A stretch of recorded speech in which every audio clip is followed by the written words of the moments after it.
السلام علیکم جی، welcome back to another episode of Ishq Aatish. میں کوشش کروں گی کہ یہ ایپیسوڈ لاسٹ ہی ہو۔ سمیرہ چپ ہوئی تو انہیں بے تحاشا تھکن کا احساس ہوا، لیکن یہ تھکن صرف اس لیے نہیں تھی کہ وہ مستقل کئی گھنٹوں سے بول رہی تھی، بلکہ ماضی کے پرخار راستوں پر ننگے پاؤں چلنے کا نتیجہ تھی۔ وہ راستے بے شک ان کا نصیب نہیں تھے، مگر جن کے تھے ان کے پاؤں کے زخم انہوں نے انگلیوں پر شمار کیے تھے۔ انہیں اپنا حلق سوکھتا ہوا محسوس ہوا تو بیڈ پر بیٹھے بیٹھے ہی انہوں نے سائڈ ٹیبل پر رکھے جگ سے پانی گلاس میں انڈیلا اور گلاس ہونٹوں سے لگا کر حلق تر کرنے کے بعد گلاس میں جھانکتی ہوئی بولی، آج دیکھنے والی آنکھیں جسٹس وجدان مصطفیٰ کو رشک سے دیکھتی ہیں۔ کون ایسا خوش نصیب ہوگا جسے زندگی میں اتنی کامیابیاں ملی ہوں کہ جو بھی چاہا آخر اسے پا لیا، عزت، شہرت، دولت اور محبت۔ کیونکہ دنیا تو یہی دیکھتی ہے کہ وجدان نے جس لڑکی سے محبت کی وہ اس کی بیوی بن گئی۔ جی نہ سکی یہ اور بات ہے، مگر وہ ان چند خوش نصیبوں میں سے ہے جن کی محبت تکمیل کو پہنچتی ہے، اور اس محبت کی حسین یادگار ہے شایان مصطفیٰ۔ جوان بیٹے کا باپ ہونا اپنے آپ میں خوش بختی ہے، اور بیٹا اگر ASP شایان مصطفیٰ ہو تو کیا کہنے۔ ذہانت اور وجاہت تو اسے ماں باپ سے ورثے میں ملی ہے، اور اس کی سعادت مندی اور فرما برداری یقیناً وجدان کی تربیت کا نتیجہ ہے، جس نے صحیح معنوں میں محبوبہ بیوی کی نشانی کو سینے سے لگا رکھا ہے۔ لوگ وجدان کو دیکھتے ہیں تو رشک سے سوچتے ہیں کاش انہیں بھی ایسی قسمت مل جائے، مگر میں ہر بار وجدان کو دیکھ کر یہی دعا کرتی ہوں کہ اس جیسی قسمت اللہ کسی کو نہ دے۔ انہوں نے سر اٹھا کر تانیہ کو دیکھا جو دیوار کے ساتھ کمر ٹکائے کارپٹ پر بیٹھی تھی، دونوں ہاتھ گھٹنوں پر رکھے، اس کا چہرہ آنسوؤں سے دھلا تھا۔ وجدان کی زندگی میں قیامتیں بہت آئی ہیں، آج یوم حساب بھی آ گیا، مجھے ڈر ہے کہیں اسے گناہ گار نہ ٹھہرا دیا جائے۔ وہ خوف زدہ سے کہہ رہی تھی۔ تانیہ نے کچھ بھی نہ کہا اور پیشانی ہاتھوں کی پشت پر ٹکا دی۔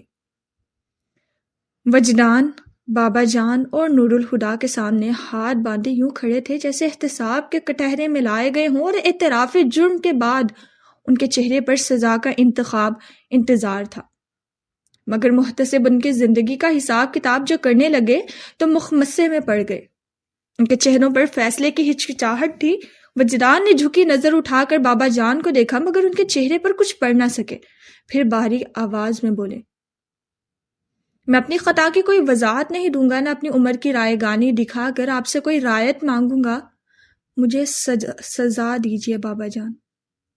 بابا جان ایک گہری نگاہ ان پر ڈال کر بولے، میں تمہیں سزا تو دینا چاہتا ہوں، مگر پھر مجھے ملیحہ سے معافی کون دلائے گا؟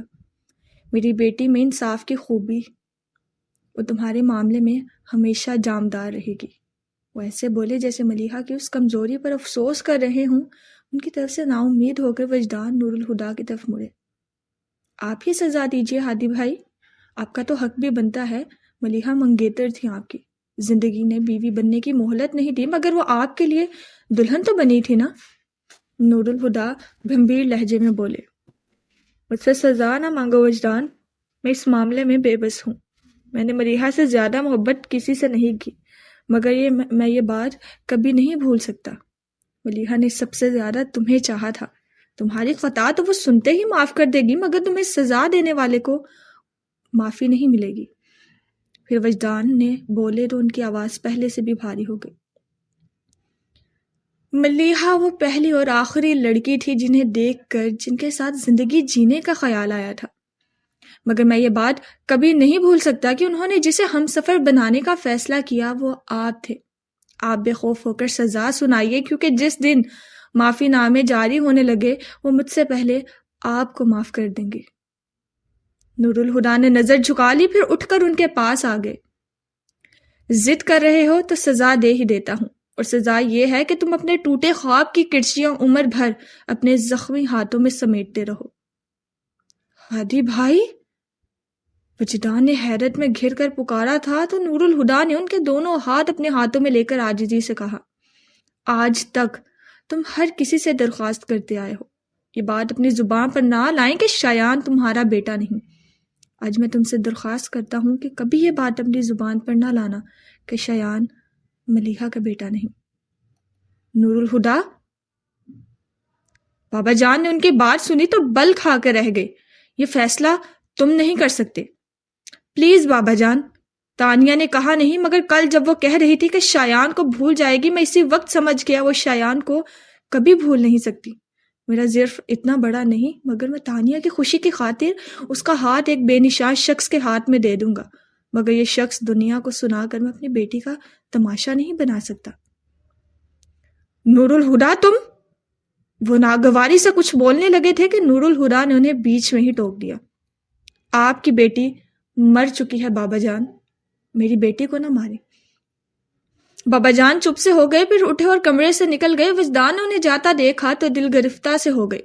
وہ یاسیت بھری نگاہوں سے اس دروازے کو دیکھ رہے تھے جس سے بابا جان گزر کر گئے تھے کہ نور الہدا نے ان کے شانے پر ہاتھ رکھ کر انہیں متوجہ کرتے ہوئے کہا، میں شایان سے ملنا چاہتا ہوں۔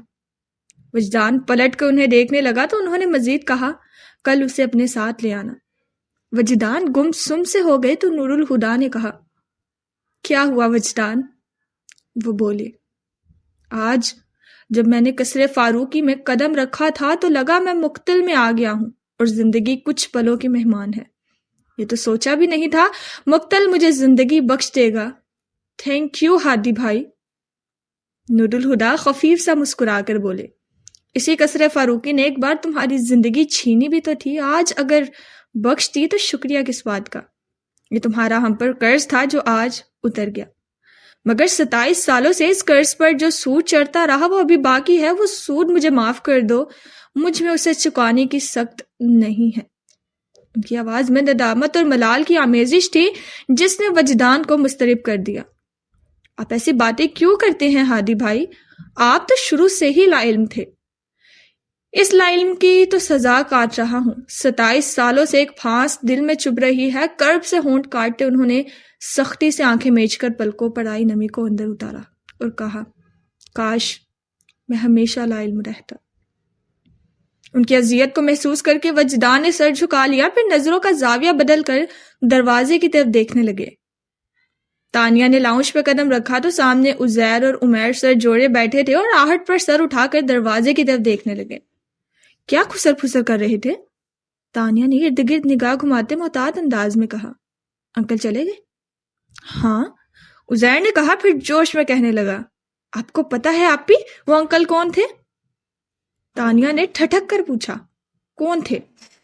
عزیر اٹھ کر ان کے پاس آتا بولا، ان کا نام وجدان مصطفیٰ ہے، اور وہ جو لڑکی ہے نا، وہی جن کی تصویر دادا جان کے کمرے میں لگی ہے، وہ دادا جان کی بیٹی تھی۔ ان کا نام ملیحہ تھا اور وجدان انکل ملیحہ آنٹی کے شوہر ہیں، اور دادا جان بھی ہمارے دادا نہیں، وہ پاپا کے چچا ہیں۔ وٹ ربش! تانیہ ناگواری سے بولی، وہ پاپا کے بابا ہوں یا چچا، ہمارے دادا ہی ہیں۔ ہاں وہ تو ہے، عزیر ہکلایا، پھر چڑ کر بولا، اچھا نا، بات تو سن لیں۔ اور تانیہ مطمئن سے بولی، ہاں بھائی سناؤ۔ اور وہ کہنے لگا، ملیحہ آنٹی نے وجدان انکل کے ساتھ لو میرج کی تھی، اسی لیے دادا جان ان سے ناراض ہو گئے، پھر آنٹی کی بھی ڈیتھ ہو گئی تو دونوں فیملیز میں رابطہ ہی ختم ہو گیا۔ لیکن اب وجدان انکل اچانک ہی دادا جان سے ملنے آ گئے۔ دراصل وہ چاہتے ہیں کہ دادا جان ان سے ناراضی ختم کر کے انہیں فیملی ممبر کے طور پر قبول کر لیں۔ عزیر کی باتوں سے تانیہ کا اطمینان بڑھ گیا۔ وجدان کی زندگی کا یہ طوفان دبے پاؤں گزر گیا تھا۔ کاش یہ سکون مستقل ہو۔ اس نے دل سے دعا کی، تبھی عمیر پاس آ کر جھنجھلاہٹ سے بولا، بیکار کی باتیں کیے جاؤ، اصل بات تو بتاؤ۔ کون سی بات؟ تانیہ چونکی۔ پاپا چاہتے ہیں کہ آپ کی شادی وجدان انکل کے بیٹے کے ساتھ کر دی جائے۔ تانیہ نے حیرت سے اسے دیکھا۔ وہ اس خبر کی توقع بھی نہیں کر رہی تھی۔ نور الہدا اور بابا جان کے سچ جان لینے کے بعد اسے اتنا تو اندازہ تھا کہ نور الہدا وجدان کو سپورٹ کریں گے، مگر وہ سب جان کر بھی شایان کو قبول کریں گے تانیہ کو امید بھی نہیں تھی۔ لیکن وہ جانتی تھی کہ اگر وہ ایسا کرنے پر مجبور ہوئے ہیں تو صرف اس کی خاطر۔ اسے اپنے پاپا پر ڈھیروں پیار آ گیا۔ ہولے سے مسکرا کر اس نے پوچھا، پاپا کہاں ہیں؟ اپنے کمرے میں، لیکن آپ وہاں مت جائیں۔ عمیر کی بات سنتے ہی وہ نور الہدا کے کمرے میں جانے کے لیے پلٹی تو عمیر جلدی سے بولا، کیوں؟ تانیہ نے حیران سا ہو کر اسے دیکھا تھا۔ آپ کی شادی والی بات پر مما کا پاپا سے جھگڑا چل رہا ہے۔ کیوں؟ تانیہ نے پھر سے کہا۔ بعد میں اسے احساس ہوا کہ اسے یہ سوال نہیں کرنا چاہیے تھا. وہ مہر بن کے کیوں پر گڑبڑا کر سوچتا ہوا بولا, شاید اس لیے وہ شایان بھائی کو نہیں جانتی ہیں اور وہ پہلے سے ہی انصر بھائی کو آپ کے لیے پسند بھی کر چکی ہیں, تو شاید. پھر اس نے تانیہ کی طرف دیکھا اور شرارت سے بولا, لیکن آپ تو انہیں جانتی ہیں. بابا بتا رہے تھے کہ آپ کی فرینڈ فائزہ کے پیرنٹس ملیحہ آنٹی کے کزنز تھے اور وجدان انکل کا ان کی فیملی کے ساتھ کافی اسٹرانگ ریلیشن ہے, اور آپ ان کے گھر شایان بھائی سے مل چکی ہیں. ہاں, لیکن مجھے باقی باتوں کا علم نہیں تھا, اس نے جلدی سے کہا. پھر سیڑھیاں چڑھ کر اوپر آ گئی. نور الہدا کے کمرے سے جھگڑا کرنے کی دبی دبی آوازیں آ رہی تھی. تانیہ جانتی تھی کہ اس جھگڑے کی کیا وجہ ہو سکتی ہے. اس نے بس ایک پل کو سوچا, پھر دستک دیے بغیر دروازہ کھول کر کمرے میں آ گئی. بھول جاؤ نور الہدا, میں تمہاری یہ خواہش کبھی پوری نہیں ہونے دوں گی. مریم کسی بات پر تنفر سے کہہ رہی تھی. وہ بیڈ پر بیٹھی تھی. غصے کی زیادتی سے ان کا تنفس بگڑا ہوا تھا اور چہرے کے نقوش جن میں ہمیشہ نرمی گھلی رہتی تھی کھردرے سے لگ رہے تھے. نور الہدا ایک جانب رکھی کرسی پر اپنا سر دونوں ہاتھوں سے تھام کر بے بس سے بیٹھے تھے. دونوں دروازے کھلنے کی آواز پر بیک وقت تانیہ کی طرف متوجہ ہوئے.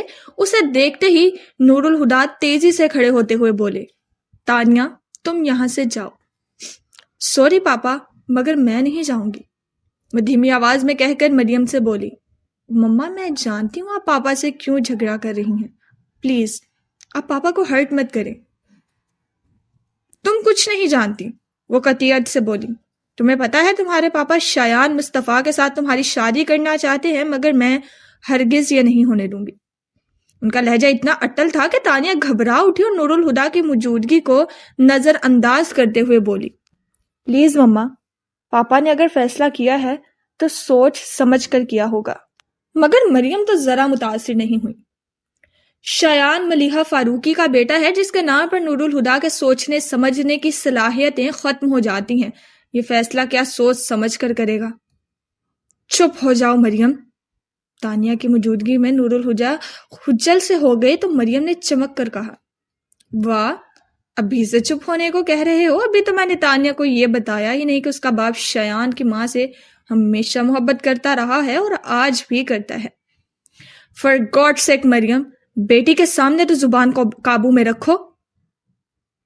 کمال ہے, میرے سامنے تو بے دھڑک ملیحہ سے عشق کا اعتراف کرتے ہو, اور اگر یہی بات میں نے بیٹی سے کہہ دی تو تمہیں میری زبان کی فکر ہو گئی ہے. تانیہ کے سامنے مریم کے طنز انہیں بے چین کر رہے تھے, مگر وہ کسی طرح چپ نہ ہوئی. تو نور الہدا ضبط کی انتہا پر تانیہ سے بولے, تانیہ تم اسی وقت یہاں سے چلی جاؤ. جی پاپا. تانیہ ان کی خجالت محسوس کر کے جلدی سے کہہ کر دروازے کی طرف بڑھی تھی کہ مریم نے اس کا بازو پکڑ لیا اور لفظ چبا چبا کر بولی, تانیہ کہیں نہیں جائے گی. نور الہدا نے خود کو بیچارگی کی انتہا پر محسوس کیا. میرے صبر کا امتحان مت لو. صبر کا امتحان تو تم لیتے آئے ہو نور الہدا. 25 سالوں سے میں ایسے شخص کے ساتھ زندگی گزار رہی ہوں جو کسی اور کا دم بھرتا ہے. میں نے اپنا سب کچھ تمہیں بخش دیا, پھر بھی تم میرے نہ ہوئے ہمیشہ اسی کے رہے جو تمہیں چھوڑ کر کسی دوسرے کے ساتھ نکل بھاگی تھی.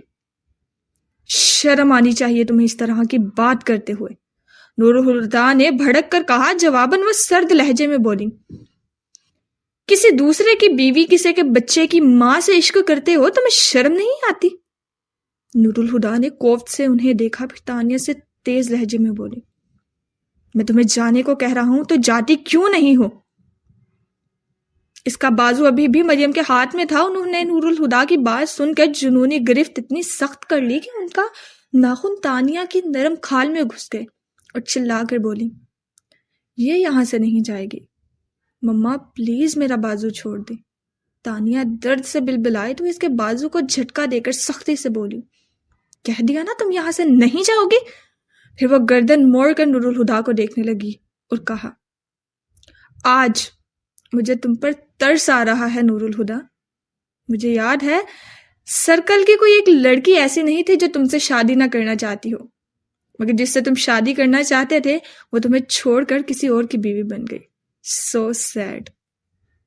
ہمدردی جتا کر بولی تو نور الہدا طیش میں آ گئی. میں نے کبھی ملیحہ کو پانے کی خواہش نہیں کی. وہ ایک دم مشتعل ہو گئی. پھر تم کس لیے اس ڈائن کا سوگ مناتے ہو؟ تانیہ کو برا لگا تو وہ فوراً انہیں ٹوکنے لگی۔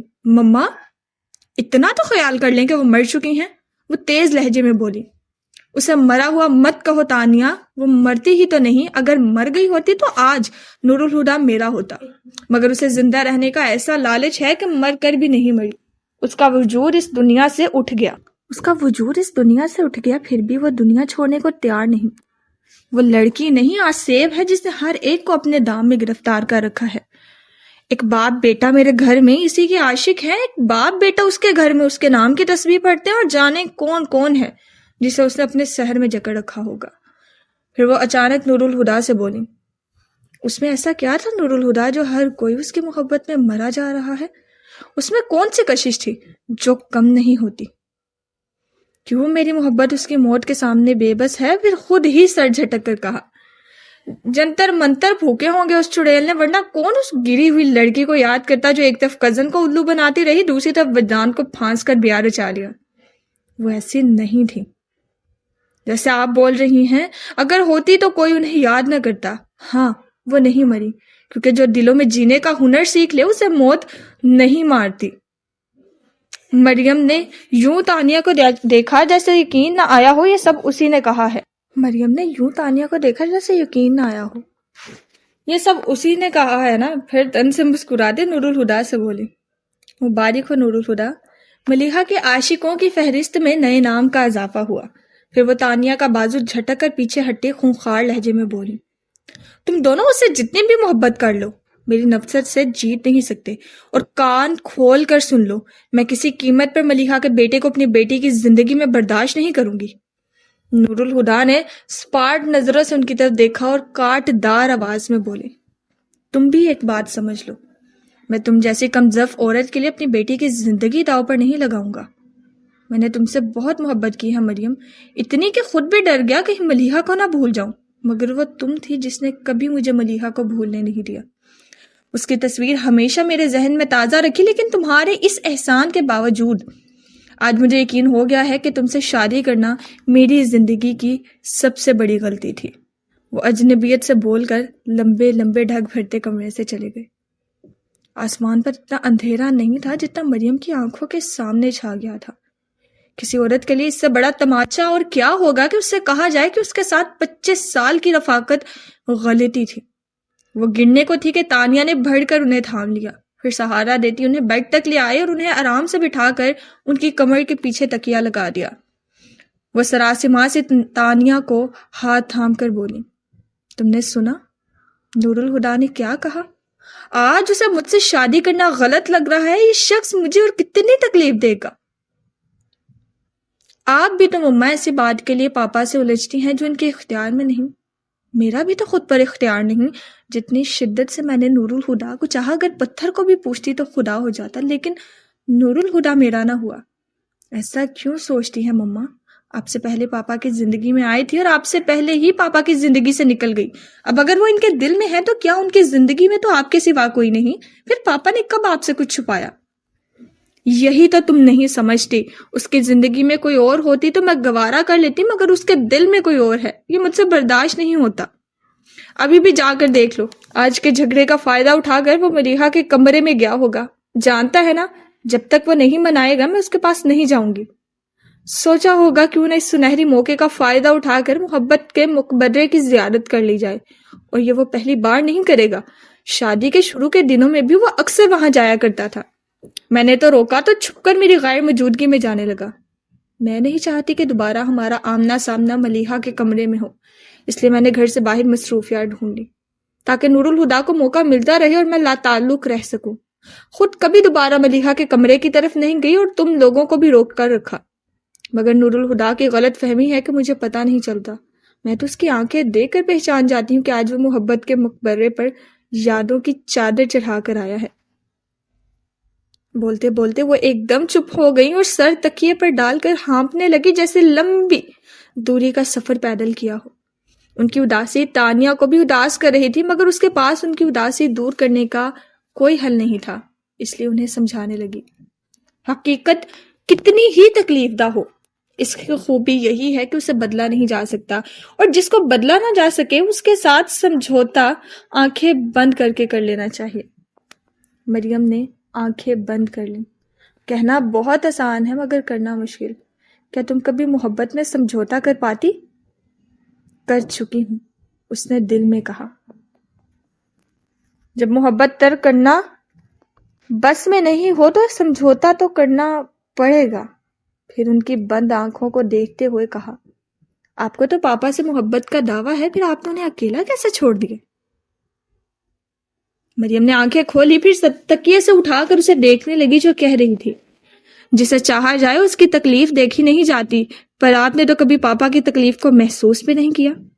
پاپا جسے خوش دیکھنا چاہتے تھے اسے 27 سال سے نہیں دیکھا اور قیامت تک نہیں دیکھ پائیں گے۔ آپ اگر انہیں اپنے کندھے پر سر رکھ کر رونے کی اجازت دے دیتی تو وہ اکیلے خالی کمرے میں بیٹھ کر اپنا دکھ کیوں مناتے؟ آپ ہمیشہ انہیں اپنا بنانے کی ضد کرتی رہی، خود ان کی کیوں نہیں ہو گئی؟ یہ کیوں نہ سوچا کہ وہ آپ کی نہ ہو سکے تو کیا شکایت، وہ خود اپنے بھی نہیں رہے۔ آپ خود ہی ان سے دور رہیں تو وہ آپ کے پاس کیسے آتے مما؟ لیکن پاپا نے کبھی آپ کے اور اپنے بیچ کی خلیج کو محسوس نہیں ہونے دیا، مگر میں جانتی ہوں وہ خوش نہیں، اور خوش آپ بھی نہیں۔ تو اس لڑائی سے آپ نے کیا پایا؟ تانیہ انہیں خاموش دیکھ کر ان کے پاس سے اٹھائی۔ کافی رات بیت چکی تھی، نور الہدا ابھی تک کمرے میں نہیں آئے تھے۔ وہ ان کی تلاش میں پورشن کی طرف آ نکلی۔ ہال کی چھت سے لٹکتے جھومر کے نیچے کھڑے وہ سامان سیڑھیوں کو دیکھ رہی تھی۔ تانیہ نے آج تک ان سیڑھیوں پر پاؤں نہیں رکھا تھا۔ ریلنگ کو تھام کر تانیہ نے پہلی سیڑھی پر پاؤں رکھا تو اس نے محسوس کیا اس کے دل کی دھڑکنیں معمول سے تیز ہو گئی۔ اس نے دوسری سیڑھی پر پیر جمایا تو اس کی سانسیں بھی اتھل پتھل ہونے لگی، مگر وہ اپنے حواس کو مجتمع رکھے ایک ایک سیڑھی پر چڑھتی زینے تک آ گئی۔ اس نے پلٹ کر نیچے دیکھا، پھر گردن موڑ کر اپنے سامنے منکش آب نوشی دروازے کو دیکھا۔ بھاری تالا کھلا ہوا کنڈی سے لٹک رہا تھا اور زنجیر ایک طرف کو ہٹی ہوئی تھی۔ تانیہ نے دونوں پٹوں پر ہاتھ رکھ کر ذرا سا دھکیلا اور وہ کھلتے چلے گئے۔ تانیہ کو لگا اس پر طلسم ہو، شربا کا دروازہ کھل گیا ہو۔ سرد ہوا اس کے جسم سے ٹکرائی تو اس نے سانس روک لیا۔ اس نے ایک قدم اٹھایا اور کمرے میں آ گئی۔ نور الہدا سامنے بیڈ پر دراز تھے۔ تانیہ کو دیکھ کر چونکتے ہوئے اٹھ بیٹھے، مگر تانیہ نے ان کی موجودگی کا کوئی نوٹس نہیں لیا۔ کمرے میں ٹیبل لیمپ کی ہلکی سی روشنی تھی۔ تانیہ اس روشنی میں نظریں گھماتی کمرے کا جائزہ لینے لگی۔ یہاں 27 سالوں میں کوئی تبدیلی نہیں آئی تھی۔ وہ سب طرف دیکھتی نور الہدا کے پاس چلی آئی۔ بیڈ پر بیٹھتے ہوئے اس کی نگاہ پائنتی کی طرف رکھے چھوٹے صوفے سیٹ پر تھی، جس پر کچھ فریم ہوئی تصویریں رکھی تھی اور ٹیبل پر زیورات کے ڈھیر کے ساتھ عروسی لباس طے کیا پڑا تھا۔ تانیہ نے اسے دیکھ کر نگاہیں پھیر لیں۔ نور الہدا بہت غور سے اسے دیکھ رہے تھے۔ تانیہ نے گہرا سانس اندر اتارا۔ اس ہوا میں عجیب سی خوشبو محسوس ہو رہی ہے، شاید یہ ملیحہ فاروقی کی خوشبو ہو۔ پھر اچانک ہی مڑ کر نور الہدا کا دیکھا۔ آپ کو یہاں خوشبو یہاں لے آتی ہے نا؟ وہ چونک کر بولے۔ تم مریم کی باتوں کو سنجیدگی سے مت لو، ایسے ہی بولتی رہتی ہے۔ میں سب جانتی ہوں پاپا، اس نے نرم مسکراہٹ کے ساتھ کہا۔ پھر ایک دم اس کی مسکراہٹ معدوم ہو گئی اور وہ انگلیوں کو آپس میں الجھا کر بولی، وہ بھی جو شایان نہیں جانتا۔ اب کے نور الہدا ٹھٹک گئے۔ تمہیں یہ سب کس نے بتایا؟ کیا فرق پڑتا ہے؟ وہ کہہ کر دوبارہ مسکرانے لگی۔ نور الہدا پر سوچ نگاہوں سے اس کی طرف دیکھ رہے تھے۔ کیا تم شایان کو قبول کر سکتی ہو؟ کیا دادا جان شایان کو ملیحہ کا بیٹا قبول کر لیں گے؟ اگر دادا جان شایان کو قبول کر لیتے ہیں تو ٹھیک، ورنہ جانے دیجیے گا۔ آج اسے اپنا ساتھ میرے لیے مناسب نہیں لگتا، کل اسے اپنا آپ میرے قابل نہیں لگے گا۔ میں نے پہلے بھی اسے کھونا تھا، بعد میں بھی کھو دوں گی، اور اسے وہ سچ کیوں سناؤ جسے سن کر وہ اپنی ہی نظروں میں گر جائے۔ بات کرتے کرتے اس کا دل بھرا گیا اور اس نے خود کو رونے سے روکنے کی کوشش بھی نہیں کی اور نور الہدا کے بازو سے لگ کر رونے لگی۔ انہوں نے بھی اسے چھپ نہیں کرایا اور اس کے گرد بازو پھیلا کر تھپکتے رہے۔ جب وہ روتے روتے تھک گئی تو خود ہی ان کے کندھے سے سر اٹھا کر آنسو پونچھنے لگی۔ بس۔ نور الہدا اسے دیکھ کر مسکرائے، پھر اس کے گال پر ہاتھ مار کر بولے، اپنے پاپا پر اتنا سا بھی یقین نہیں؟ میں تمہیں کبھی کچھ نہیں ہونے دوں گا۔ وہ اس کے سر پر ہاتھ رکھے اسے یقین دلا رہے تھے۔ تانیہ بولی، میں اپنے لیے نہیں رو رہی پاپا، میں تو آپ کے لیے رو رہی ہوں۔ محبت بچھڑ جانے کے خوف سے میں نے 3 سال 3 صدیوں کی طرح گزارے ہیں، اور آپ نے محبت سے بچھڑ کر 27 سال کیسے گزارے ہوں گے؟ محبت تو آباد کرتی ہے نا؟ یہ محبت کا کون سا چہرہ ہے کہ آپ، ملیحہ آنٹی، وجدان انکل اور دادا جان چاروں نے ایک دوسرے سے محبت کی اور چاروں برباد ہو گئے۔ نور الہدا جبڑے بھینچ کر سامنے دیکھنے لگے۔ خیر، اس نے کہا، جو ہوا برا ہی سہی، مگر بدلنا ممکن نہیں۔ لیکن آپ کیوں دادا جان سے آج تک ناراض ہیں؟ انہوں نے کب چاہا تھا کہ ان کی بیٹی مر جائے؟ جو بھی غلطیاں ان سے ہوئیں نادستگی میں ہوئیں، وقت ہی خراب تھا شاید، ورنہ اتنے بچانے والے ہاتھ ہوں تو کوئی کیسے درد یا برباد ہو سکتا ہے؟ دادا جان کو اپنی خطا کا اعتراف بھی تو ہے، پھر بھی اگر آپ انہیں سزا دینا چاہتے ہیں تو تسلی رکھیں، انہیں سزا مل چکی ہے۔ ان کی بیٹی کی موت کو 27 سال گزر چکے ہیں، اور ایک باپ کے لیے اس سے بڑا عذاب کوئی نہیں۔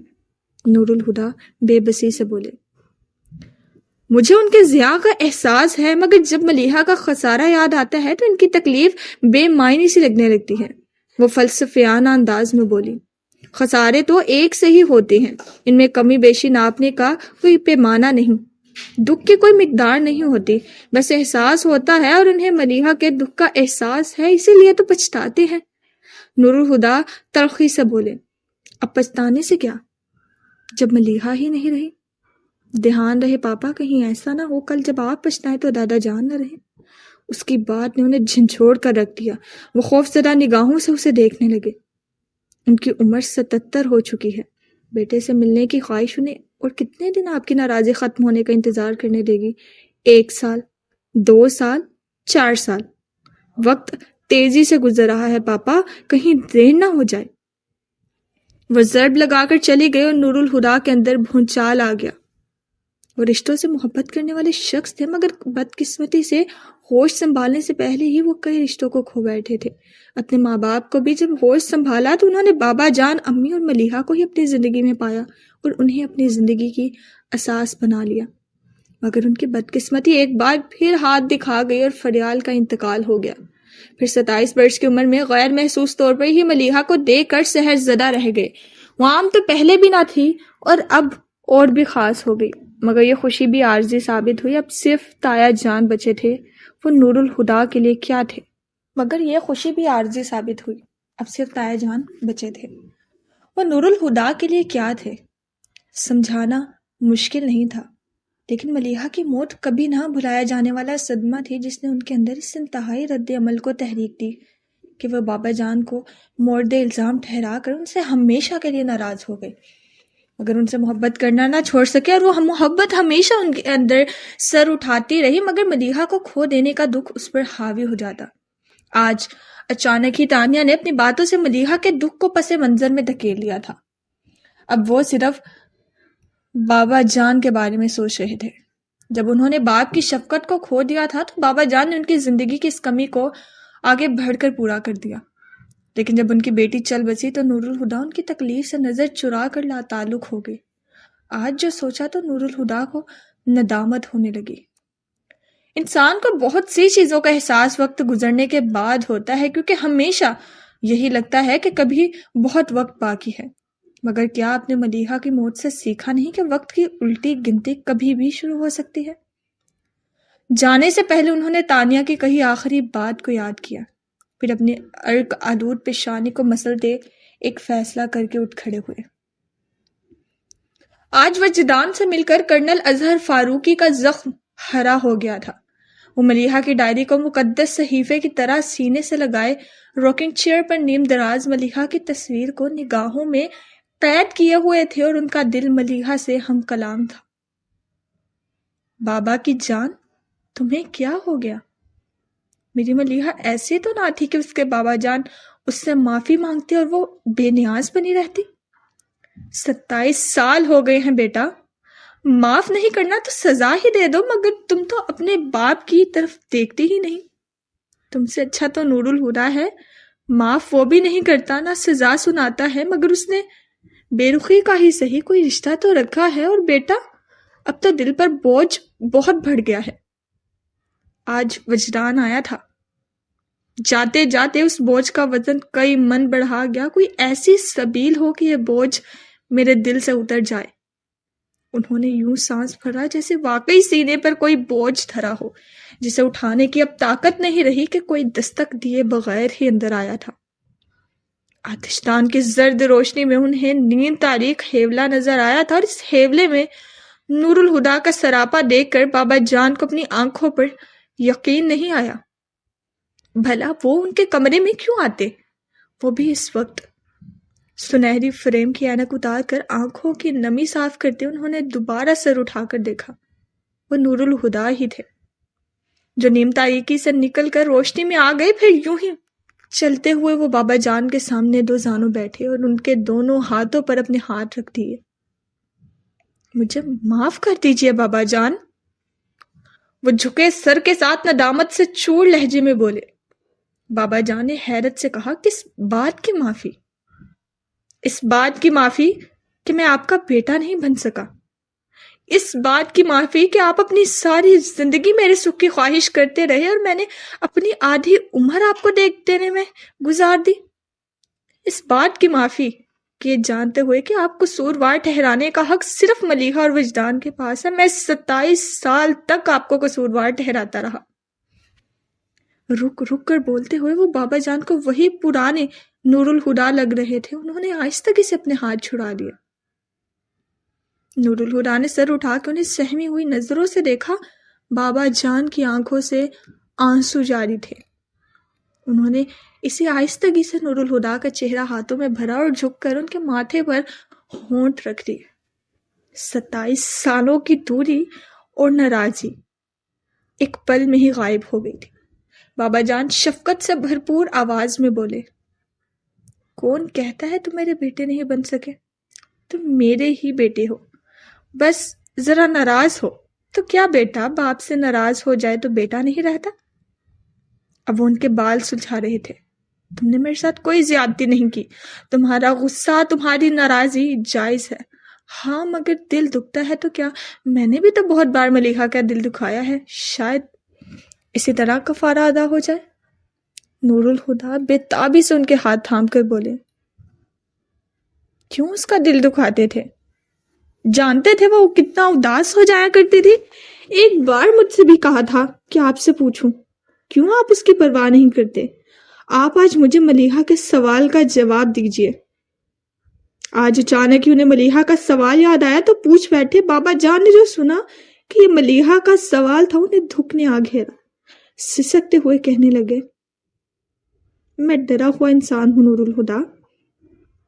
موت نے مجھ سے ہر اس شخص کو چھین لیا جس سے میں نے محبت کی. انسان دنیا میں آنے کے بعد سب سے پہلے جس وجود سے محبت کرتا ہے وہ ماں ہے. میں 10 سال کا تھا جب اماں جی چل بسی. آج 77 برس کی عمر میں بھی مجھے ان کی آغوش یاد آتی ہے. پھر ابا میاں بھی جلد ہی ساتھ چھوڑ کر چلے گئے، پر چلو ان کی تو عمر ہو چلی تھی، سمجھا لیا خود کو. مگر بھائی جی کی عمر تو مرنے کی نہیں تھی. وہ 28 سال کے تھے وہ جب ایکسیڈنٹ ہوا. ابھی تو بہت زندگی باقی تھی اور وہ اچانک ہی دنیا سے اٹھ گئے.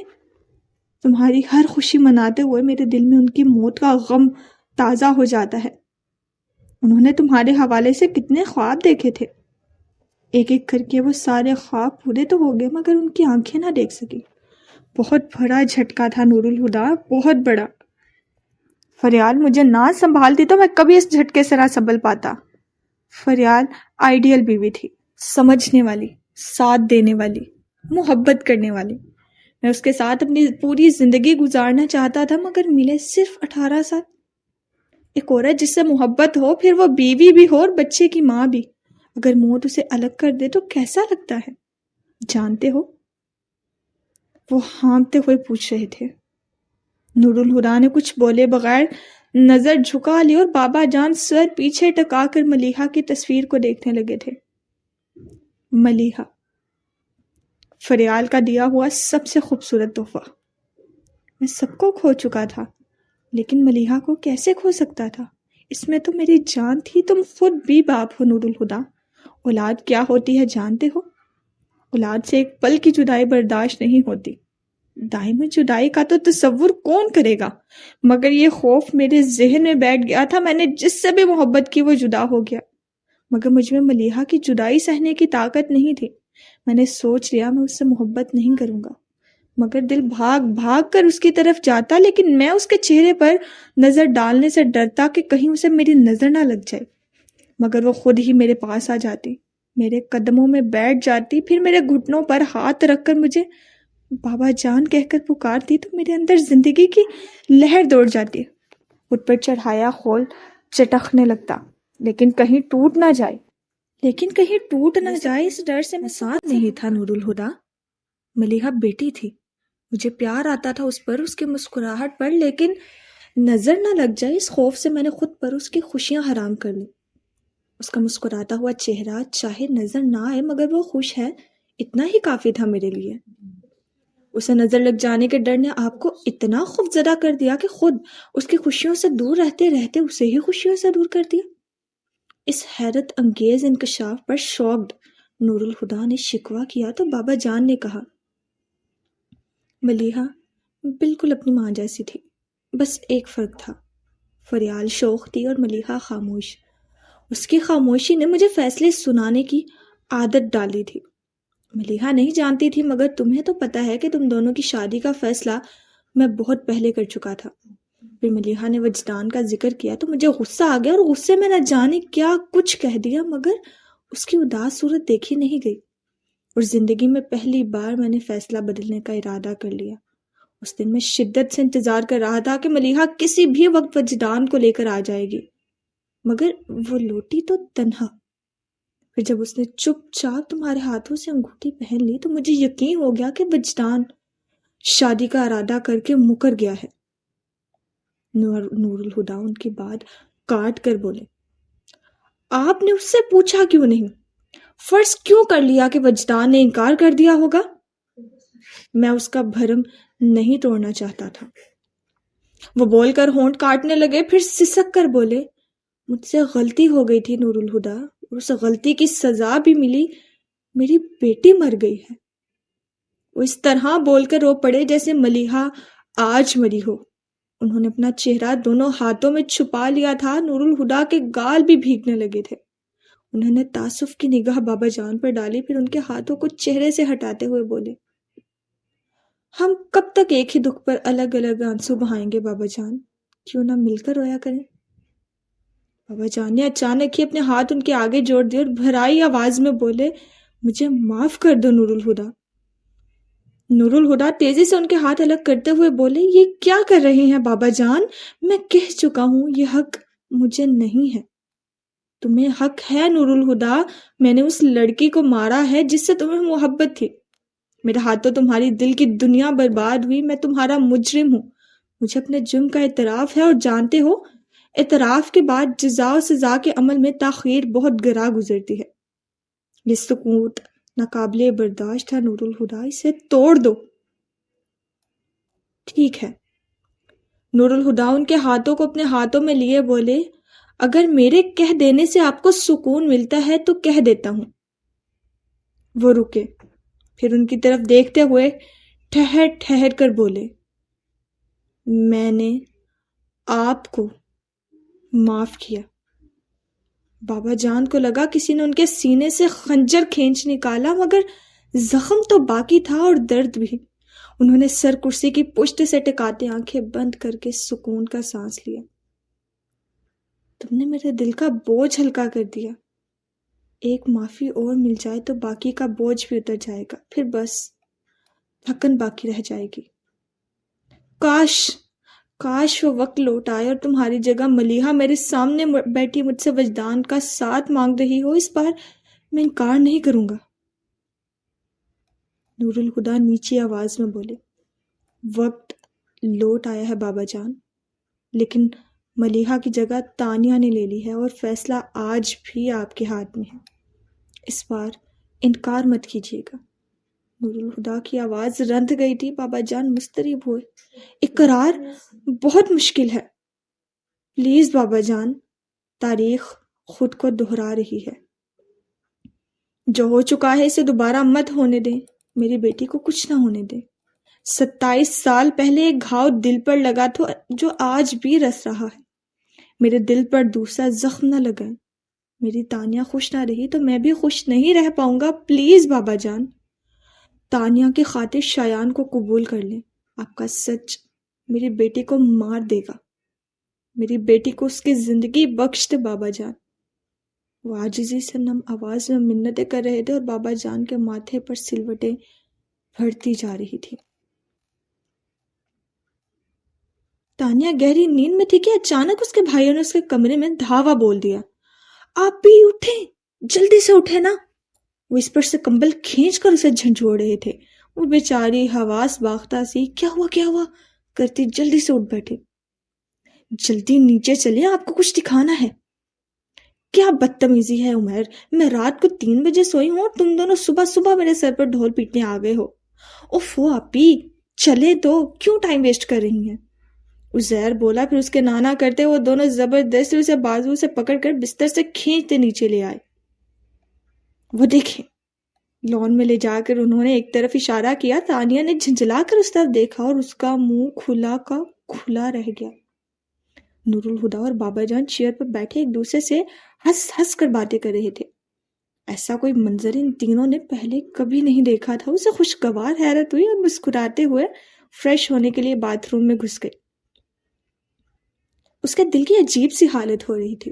ایک طرف سے وہ خوش تھی کہ آج شایان اس کے پاپا سے ملنے آ رہا ہے، دوسری طرف اسے بابا جان کی طرف سے دھڑکا لگا ہوا تھا۔ متضاد کیفیتوں میں گھری وہ ناشتے کے لیے ڈائننگ روم میں آئی تو نور الہدیٰ اور بابا جان کے علاوہ عمیر اور عزیر بھی ٹیبل پر موجود تھے۔ تم دونوں کالج نہیں گئے؟ اس لیے اپنے چیئر گھسیٹ کر بیٹھی وہ بولی تو عمیر بولا، نہیں۔ کیوں؟ کیونکہ پاپا آفس نہیں گئے؟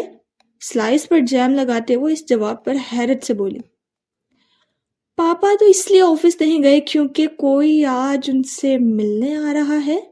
عزیر اس کی بات دہرا کر بولا، میں بھی اسی لیے کالج نہیں گیا کہ آج کوئی پاپا سے ملنے آ رہا ہے۔ ویسے آپ آفس کیوں نہیں گئی؟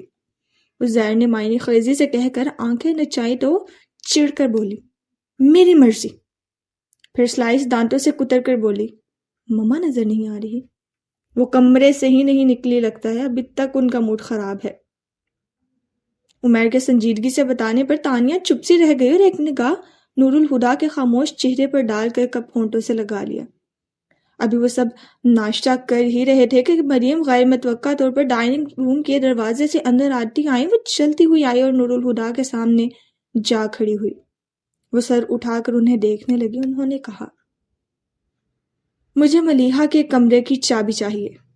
ان کے تیور عجیب سے ہو رہے تھے۔ نور الہدیٰ تز بزب میں گھر گئے۔ وہ ان کی آفت مچانے والی طبیعت سے واقف تھے، مگر بچوں کے سامنے کوئی حوالہ دے کر منع بھی نہیں کر سکتے تھے۔ ٹھہرو، میں لاتا ہوں۔ آخر وہ کہہ کر چابی لانے کے لیے اٹھ گئے۔ کچھ دیر بعد واپس آئے تو مریم نے انہیں دیکھتے ہی اپنا ہاتھ آگے بڑھا دیا۔ نور الہدیٰ نے چابی ان کی ہتھیلی پر رکھتے ہوئے ہولے سے کہا، خیال رکھنا۔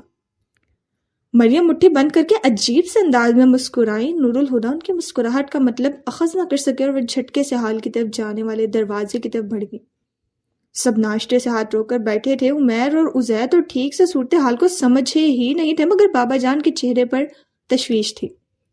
نور الہدیٰ اپنی جگہ پر خاموش کھڑے تھے اور تانیہ بھی ان کی طرح چپ بیٹھی اٹھا پٹخ کی آوازوں کا شعوری طور پر انتظار کر رہی تھی، مگر کوئی آواز نہیں آئی۔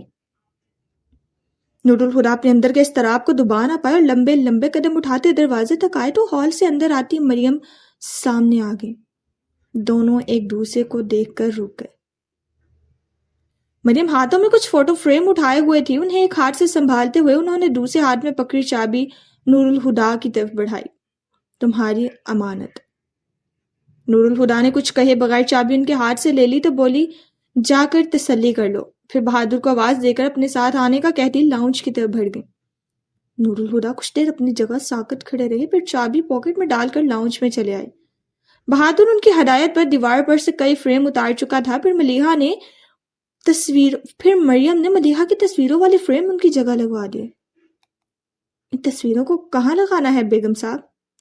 بہادر تصویریں لگا چکا تھا۔ اسٹول سے اتر کر سوفے پر پڑی تصویروں کی طرف اشارہ کر کے بولی،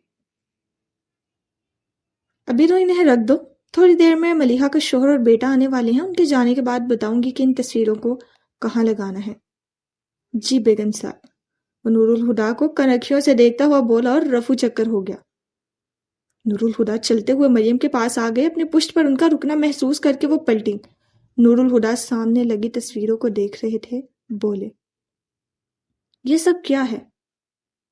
مریم بات ان کی سن کر اداسی سے بولی، جب میں ملیحہ کی تصویر تمہارے دل سے ہی اتار نہ پائی تو دیوار سے اتارنے کا کیا فائدہ؟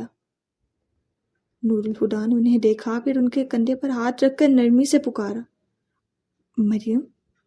وہ ایک دم سے ہاتھ اٹھا کر بولی، بس نور الہدا، کچھ نہ کہنا، میری عمر بھر کی ریاضت بیکار گئی ہے۔ نور الہدا ان کے چہرے پر دکھ کے سائے لرزتے دیکھتے رہے، پھر ان کے گرد بازو پھیلا کر انہیں خود سے قریب کر لیا۔ میں تم سے بہت پیار کرتا ہوں مریم، میرا اعتبار کرو، وہ ان کے کان میں کہہ رہے تھے۔ مریم نے بے بسی سے آنکھیں بند کرتے ہوئے ان کے سینے پر سر رکھ دیا۔ صاحب، بہادر بوتل کے جن کی طرح حاضر ہو کر اچانک سے بولا تو نور الہدا نے مریم کے شانے سے بازو ہٹاتے ہوئے کہا، ہاں بولو۔ وجدان صاحب آگے ہیں، ٹھیک ہے، تم بابا جان کو اطلاع کرو۔ وہ جلدی سے اسے کہہ کر وجدان کے استقبال کے لیے باہر جانے لگے۔ 2-3 قدم آگے جا کر انہیں احساس ہوا مریم ان کے ساتھ نہیں ہے۔ وہ رک کر پلٹے اور انہیں دیکھ کر بولے، آج چاہے ملیحہ کے بیٹے کی شکل نہ دیکھو، پر کیا کل تانیہ کے شوہر کی صورت دیکھنے سے بھی انکار کرو گی؟ اور یاد رکھنا، یہ فیصلہ میرا نہیں، ہماری بیٹی کا ہے۔ انہوں نے ایک پل کو سوچا، پھر چھوٹے چھوٹے قدم اٹھاتی ان کے پاس آ کر بولی، چلو۔ نور الہدا کے چہرے پر بڑی جاندار مسکراہٹ پھیل گئی۔ تھینکس۔ مریم ان کی مسکراہٹ کا برا مان کر بولی، میں یہ سب اپنی بیٹی کے لیے کر رہی ہوں، تمہارے لیے نہیں۔ میں بھی یہ سب اپنی بیٹی کے لیے کر رہا ہوں، انہوں نے سنجیدگی سے کہا اور فوراً پلٹ کر چلنے لگے۔ گاڑی پورچ میں رک چکی تھی۔ کار کا دروازہ کھول کر اترتے وجدان کو دیکھ کر نور الہدا ان کی طرف چل آئے۔ السلام علیکم ہادی بھائی، وجدان نے ان کی طرف مسافرے کے لیے ہاتھ بڑھاتے ہوئے کہا۔ نور الہدا کا ہاتھ تھام کر وعلیکم السلام کہتے ان سے بغل گیر ہوئے۔ کیسے ہو؟ اللہ کا کرم ہے، آپ سنائیں۔ وہ ان سے الگ ہوتے ہوئے بولے، پھر شایان کو دیکھنے لگے جو گاڑی لاک کر کے انہی کی طرف آ رہا تھا۔ ورزشی جسم پر بلیک ڈریس پینٹ کے ساتھ میرون کلر کی شرٹ پہنے لمبے چوڑے سراپے والا شایان نور الہدا کو پہلی نظر میں اچھا لگا تھا۔ السلام علیکم ہادی انکل کہہ کر وہ ان کے گلے لگ گیا۔ ان سے گلے ملتے ہوئے اس کی نظر باہر آتی تانیہ پر پڑی تھی۔ تانیہ نے بھی اسے دیکھ لیا تھا۔ دونوں کی ہی آنکھوں میں چمک لہرائی تھی، پر لب مسکرا نہ سکے۔ شایان اس کے چہرے سے نظر ہٹاتا نور الہدا سے الگ ہو گیا۔ وعلیکم السلام بیٹا۔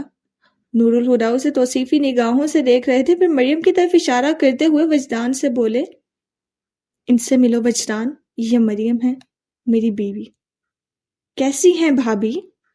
وجدان خوش اخلاقی سے مسکراتے ہوئے بولے، ٹھیک ہوں، آپ اندر آئیے، اور شایان بیٹا تم بھی آؤ نا۔ وہ اندر جانے لگے تو تانیہ نے جھٹ سے آگے ہو کر وجدان کو سلام کیا۔ پل بھر کو اس کا سر اپنے کندھے سے لگا کر سلام کا جواب دیتے وہ نور الہدا کی ہمراہی میں اندر آ گئے۔ نور الہدا انہیں ڈرائنگ روم میں لے جانے کے بجائے سیدھے لاؤنج میں لے آئے۔ بابا جان کہاں ہیں؟ عزیر نے عمیر کے چپ رہنے کے اشارے کو نظر انداز کرتے ہوئے کہا۔ وہ تو وجدان انکل کا سن کر اپنے کمرے میں چلے گئے ہیں۔ ایک پل کے لیے ہر کوئی چپ سا رہ گیا۔ پھر نور الہدا وجدان سے بولے، تم بیٹھو، میں بابا جان کو لے کر آتا ہوں، اور جانے لگے تو وجدان ان کا بازو پکڑ کر روکتے ہوئے کہا، آپ اجازت دے تو میں انہیں لے آؤں؟ نور الہدا نے ذرا سا مسکرا کے سر ہلاتے ہوئے اجازت دے دی، پھر انہیں لیے بابا جان کے کمرے تک آئے اور ہاتھ کے اشارے سے اندر جانے کا کہتے ہوئے پلٹ گئے۔ وجدان نے دروازہ کھولتے ہوئے اندر قدم رکھا اور ان کی نگاہیں سیدھی ملیحہ کی تصویر سے جا ٹکرائیں۔ ایک پل کے لیے وجدان کی آنکھیں وجدان کا دل بن گئی تھی، مگر انہوں نے فوراً ہی خود کو سنبھال لیا اور راکنگ چیئر پر بیٹھے بابا جان کو دیکھنے لگے جو ان کی طرف گہری نظروں سے دیکھ رہے تھے۔ وہ چلتے ہوئے ان کے سامنے جا کھڑے ہوئے۔ کیوں آئے ہو تم یہاں؟ بابا جان چٹک کر بولے، میرے پچھتاوے کو بڑھانے کے لیے کہ 27 سال پہلے جب ملیحہ میری منتیں کر رہی تھی کہ ایک بار تم سے مل لوں تو تم سے کیوں نہیں ملا؟ جاؤ وجدان، چلے جاؤ، میں آج بھی تم سے ملنا نہیں چاہتا، تمہاری صورت میری تکلیف کو بڑھا رہی ہے۔ میں آج تم سے ملنا نہیں چاہتا، تمہاری صورت میری تکلیف کو بڑھا رہی ہے۔ انہوں نے منہ پھیر لیا تو وجدان دکھ سے بولے۔ لیکن میری تکلیف کا کیا ہوگا بابا جان؟ آپ نے 27 سال پہلے بھی مجھے قبول کرنے سے انکار کر دیا تھا، اب 27 سال بعد بھی مجھے قبول کرنے سے انکار کر رہے ہیں۔ آپ جانتے ہیں ملیحہ کی آخری خواہش کیا تھی؟ بابا جان نے ان کی طرف دیکھا لیکن کچھ بولے نہیں تھے۔ وجدان توقف کے بعد کہنے لگے، وہ مجھے، آپ کو اور ہادی بھائی کو ایک ساتھ دیکھنا چاہتی تھی۔ ان کی خواہش تھی کہ آپ مجھے قبول کر لیں۔ مرنے والے کی آخری خواہش اس کی زندگی میں ہی پوری کرنے کی کوشش کی جاتی ہے، مگر 27 سالوں میں ملیحہ کی خواہش کو پورا کرنے کی کوشش نہ میں نے کی، نہ آپ نے، اور نہ ہادی بھائی نے، مگر میں مجبور تھا۔ ملیحہ کے انتقال کے بعد کے 10 سال تو جیسے میری عمر سے تحلیل ہو گئے، اور اس کے بعد میں نے ان کی خواہش کی تکمیل کے لیے آپ کے پاس آنا چاہا، پر شایان نے مجھے کمزور کر دیا۔ لیکن آج اسی نے اتنی طاقت دی ہے کہ آپ کے پاس آ سکوں۔ اب تو مجھے قبول کر لیجئے بابا جان۔ انہوں نے عاجزی سے کہا تو بابا جان حسرت بھرے لہجے میں بولے، کاش تم اس کی زندگی میں مجھ سے ملنے آ جاتے تو میں تمہیں قبول کر لیتا۔ کاش، پھر شاید ملیحہ بھی نہ مرتی، مگر اب کیا فائدہ، میری بیٹی تو مر چکی ہے۔ ان کی آواز قبر میں اترتے دیکھنا کیسا لگتا ہے؟ پھر مجھے تو اللہ تعالیٰ نے اولاد کے لیے ترسایا بھی بہت تھا۔ ملیحہ میری شادی کے 7 سال بعد پیدا ہوئی تھی، اور آج مجھے اس کی موت کا سوگ مناتے ہوئے 27 سال ہو گئے ہیں۔ ان کا گلا رند گیا تھا۔ میری بیٹی صرف 20 سال زندہ رہی، کیا اس سے بہتر نہیں تھا کہ اللہ مجھے بے اولاد ہی رکھتا؟ انہیں سسکتا ہوا دیکھ کر وجدان ان کے پاس آ کر بیٹھ گیا، اور ان کے ہاتھ پر اپنا ہاتھ رکھ کر بولے، اللہ کے کام مصلحت سے خالی نہیں ہوتے بابا جان۔ یقیناً آپ کو اولاد دے کر لینے میں اس کی کوئی مصلحت ہوگی، اور اللہ کی مصلحتیں سمجھ آ جائیں تو صحیح، نہ سمجھ آئیں تو ضد نہیں کرتے، قبول کر لیتے ہیں۔ میں مانتا ہوں آپ کا دکھ بڑا ہے، مگر وقت بھی تو بہت گزر چکا۔ وقت ہر درد کی دوا ہے۔ آپ اگر صبر کرنے کی کوشش کرتے تو آپ کا درد کم ہو ہی جاتا۔ تم تو صبر کرنے کی کوشش کرتے رہے ہو، کیا تمہارا درد کم ہوا؟ وہ ان کی طرف غور سے دیکھتے ہوئے پوچھ رہے تھے۔ وجدان نظر چرا گئے۔ برداشت درد سے بڑھ گئی ہے۔ پھر کچھ دیر پہلے بابا جان کی کہی بات کو یاد کر کے بولے، میں آپ کی تکلیف کو بڑھانے نہیں آیا تھا، بلکہ اس تکلیف کو فتح کرنے آیا تھا جو کل آپ کو مجھ سے پہنچی ہے۔ میں اپنے ساتھ شایان کو بھی لایا ہوں، وہ باہر بیٹھا ہے۔ آپ میرا ایک کام کریں گے بابا جان؟ مجھ میں شایان کو سچ بتانے کی طاقت نہیں۔ آپ جائیں اور جا کر اس سے کہہ دیں کہ اس کا ملیحہ سے کوئی رشتہ نہیں، بلکہ یہ بھی کہہ دیں کہ اس کا مجھ سے بھی کوئی رشتہ نہیں۔ وہ ان لوگوں کی اولاد ہے جو رات کے اندھیروں میں اپنے بچوں کو پھینک آتے ہیں، مگر دن کے اجالے میں کسی سے نہیں کہتے کہ کچرے کے ڈھیر پر پڑی مسخ شدہ لاش ان کے بچے کی ہے۔ مگر پہلے وعدہ کریں کہ اس کے بعد آپ اسے دھتکاریں گے نہیں، اور تانیہ کا ہاتھ اس کے ہاتھ میں دے دیں گے۔ اس کے بعد شایان کا کیا رد عمل ہوگا پتہ نہیں۔ کیوں وہ یہ سوال کر رہے تھے؟ وجدان نے سوچا اور کہا، ظاہر ہے ناراض ہوگا، پوچھے گا کیوں میں نے اسے دھوکے میں رکھا، لڑے گا بھی بہت، مگر مجھ سے محبت کرتا ہے اس لیے مان بھی جائے گا۔ ان کی بات سن کر بابا جان بولے، نور الہدا بھی مجھ سے محبت کرتا ہے، مگر اس نے ایک عمر مجھ سے ناراض رہنے میں گزار دی۔ اگر شایان بھی نہ مانا تو کیا ہوگا؟ پتہ نہیں کیوں وہ ہنس پڑے۔ اللہ کو میرے ایمان پر بڑا شک ہے، بار بار آزما کر بھی اسے یقین نہیں آتا، اور مجھے ایک کے بعد دوسری آزمائش میں ڈالتا رہتا ہے۔ جہاں اتنی آزمائشیں بھگت لی، وہاں ایک اور کے آ جانے سے کیا ہوگا؟ بلکہ اچھا ہوگا جو ایسا ہو جائے۔ مولوی صاحب مرحوم کہا کرتے تھے، شایان کا نصیب میرے نصیب سے جڑا ہے، اچھا ہوگا اگر اس کا نصیب میرے نصیب سے الگ ہو جائے۔ میرے نصیب کی سختیاں اب اس کے نصیب پر سایہ ڈالنے لگی ہیں۔ کل وہ بار بار شایان کو اپنی برباد عمر کا حاصل کہہ رہے تھے، اور آج اسے خود سے الگ کرنے کی بات کر رہے تھے۔ بابا جان حسرت سے اپنے سامنے بیٹھے شخص کو دیکھ رہے تھے جو کسی اور کے فائدے کے لالچ میں اپنی زندگی بھر کی جمع پونجی لٹانے کو کمر بستہ تھا۔ انہیں یاد آیا کہ ملیحہ کی ڈائری میں انہوں نے پڑھا تھا کہ ایک بار ملیحہ کی کسی بات پر وجدان نے مذاقاً اقرار کیا تھا، میں پاگل بھی ہوں اور دیوانہ بھی۔ اور بابا جان ایمان لے آئے۔ وہ واقعی پاگل اور دیوانہ تھا۔ ٹھیک ہے، آج کوئی اسے پتھر نہیں مارتا اور اس کے پاس مینٹل نارمیلٹی کا سرٹیفکیٹ بھی ہے، مگر دیوانہ، پھر بھی دیوانہ تھا۔ اور بابا جان کو یقین ہونے لگا تھا کہ دنیا بھر کے سائیکیٹرسٹ مل کر بھی علاج کر لے تو بھی اس کی دیوانگی نہ جائے گی۔ وجدان بابا جان کے ساتھ لیے لاؤنج میں آئے تو وہاں بیٹھے ہر شخص کی نظریں ان دونوں پر ٹھہر گئیں۔ شایان تو ان دونوں کو دیکھ کر اس طراب میں اپنی جگہ سے اٹھ کھڑا ہوا۔ اس کے اندر ہیجان برپا تھا، مگر وہ افراتفری کے مظاہرہ کیے بغیر بڑے بڑے قدم اٹھاتا ان کے سامنے جا رکا۔ تو بابا جان بھی رک گئے اور اسے دیکھنے لگے۔ بابا جان کے نقوش میں ملیحہ کی جھلک صاف نظر آ رہی تھی، جسے محسوس کر کے شایان گویا ہوا۔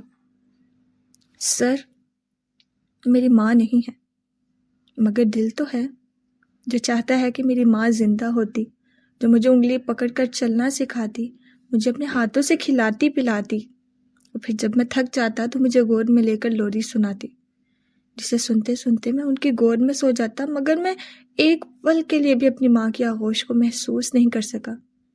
اور شاید انہیں خود سے قریب محسوس کرنے کے لیے ہی مجھے ہر اس شے سے محبت ہو جاتی ہے جس سے امی کو محبت تھی۔ ابو بتاتے ہیں امی کو آپ سے بہت محبت تھی، مجھے بھی آپ سے بہت محبت ہے۔ وہ رکا، پھر کہنے لگا، مگر میں جانتا ہوں سر، آپ کو مجھ سے پیار نہیں، لیکن میری ماں آپ کی بیٹی تھی، ان کی خاطر مجھے اتنی اجازت دے دیجیے کہ کبھی کبھی آپ سے ملنے آ جاؤں۔ جب تک وہ بولتا رہا بابا جان چپ رہے۔ جب وہ چپ ہوا تو بولے، جسے تم نے ماں کہا ہے وہ میری بیٹی تھی۔ ان کی آواز کی وہ گونج، وجدان نے دعا کی کاش وہ بہرے ہو جائیں۔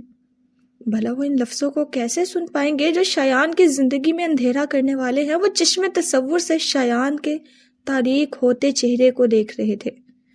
نور الہدیٰ نے بے ساختہ وجدان کے سفید پڑتے چہرے کو دیکھا، پھر فوراً ہی ان کی نظر تانیہ پر گئی، جس کا سانس تک رک چکا تھا۔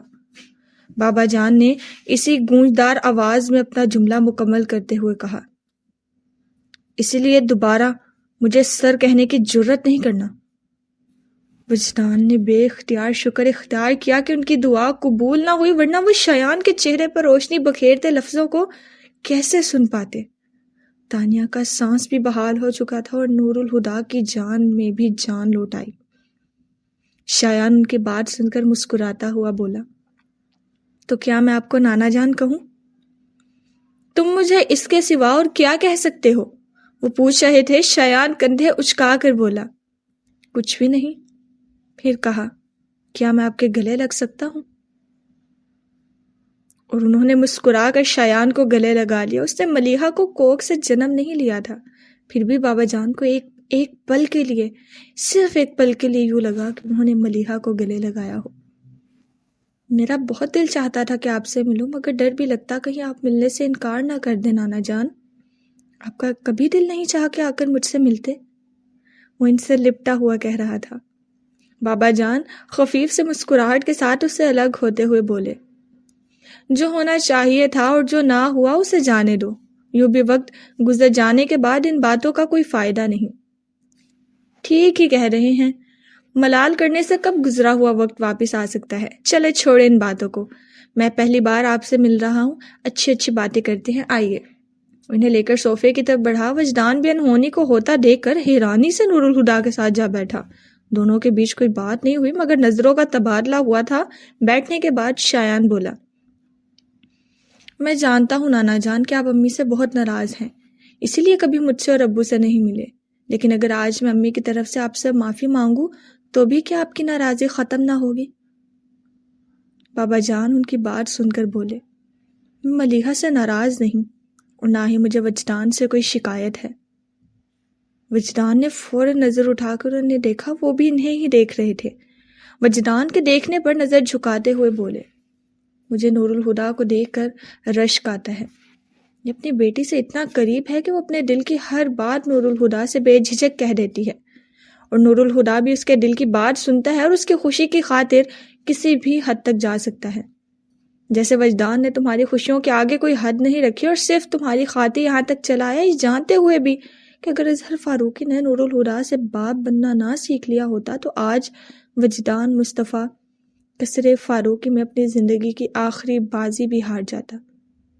یہ دونوں دنیا کے سب سے اچھے باپ ہیں اور ملیحہ دنیا کی سب سے اچھی بیٹی، اور مجھے یقین ہے اگر اس کی آغوش میں تم ہوتے تو وہ سب سے اچھی ماں ہوتی۔ وہ چپ ہو گئے۔ پھر ان کے برابر بیٹھے شایان نے عجیب سے حرکت کی۔ وہ اپنی جگہ سے کھسک کر کارپیٹ پر گھٹنوں کے بل بیٹھ گیا، پھر ان کے گھٹنے پر ہاتھ رکھ کر سر اٹھا کر انہیں دیکھتے ہوئے پکارا، نانا جان۔ اس کا انداز ملیحہ کی عادت سے اس قدر مشابہہ تھا کہ بابا جان کے اندر ہلچل سی مچ گئی۔ ان کی آنکھوں میں نمی امڑتے دیکھ کر شایان نے حیران ہو کر پوچھا، کیا نانا جان؟ وہ قصداً مسکرا کر بولے، تم نے اس طرح پکارا کہ ملیحہ یاد آ گئی، وہ مجھے اسی طرح پکارا کرتی تھی۔ پھر اسے آزردہ ہوتے دیکھ کر فوراً خود کو سنبھال کر بولے، کہو کیا کہہ رہے تھے؟ اور وہ نیچی آواز میں بولا، میں کبھی امی کی قبر پر نہیں گیا نانا جان، آپ مجھے وہاں لے جائیں گے؟ تم نے کبھی وجدان سے نہیں کہا؟ وہ حیرت سے پوچھ رہے تھے۔ شایان بتانے لگا، ہر سال 21 دسمبر کو ابو امی کے لیے قرآن خوانی کا اہتمام کر کے ان کے نام کی فاتحہ پڑھواتے ہیں، پھر میری سالگرہ کا کیک کٹتا ہے اور مجھ سے کہتے ہیں جو دل چاہے وہ تحفہ مانگ لو، اور میں ہر سال ان سے کہتا ہوں مجھے امی کی قبر پر لے جائے، لیکن ابو کہتے ہیں کہ انہیں امی کی قبر کی جگہ یاد نہیں۔ بابا جان اس کی بات سن کر وجدان کو دیکھنے لگے جو نظر چرا گئے۔ نور الہدا نے بھی ٹھٹک کر انہیں دیکھا تھا اور بولے، وجدان جھوٹ بولتا ہے، وہ اپنے گھر کا پتہ بھول جائے گا لیکن ملیحہ کی قبر کا نشان نہیں بھول سکتا۔ لیکن وہ جھوٹ کیوں کہیں گے؟ شایان نے اچنبھے سے کہا۔ نور الہدا بولے، کیونکہ جسے زندگی سے زیادہ چاہا ہو اس کی قبر پر فاتحہ کے لیے ہاتھ اٹھانا دنیا کا سب سے مشکل کام ہے۔ ان کی بات سن کر شایان بولا، پھر تو آپ بھی امی کی قبر پر نہیں جاتے ہوں گے کیونکہ آپ کو بھی تو امی سے بہت محبت ہے۔ ٹھیک کہہ رہے ہو، جس دن سے ملیحہ کو دفنا کر آیا ہوں دوبارہ وہاں جانے کی ہمت نہیں کر سکا۔ نور الہدا کی آواز سست ہو گئی۔ ان کی بات سن کر مریم کے دل میں کانٹے چبھنے لگے تھے۔ وہ آہستہ سے اٹھی اور وہاں سے چلی گئی، اور تو کسی نے محسوس بھی نہیں کیا تھا مگر تانیہ نے انہیں جاتے ہوئے دیکھ کر سوچا،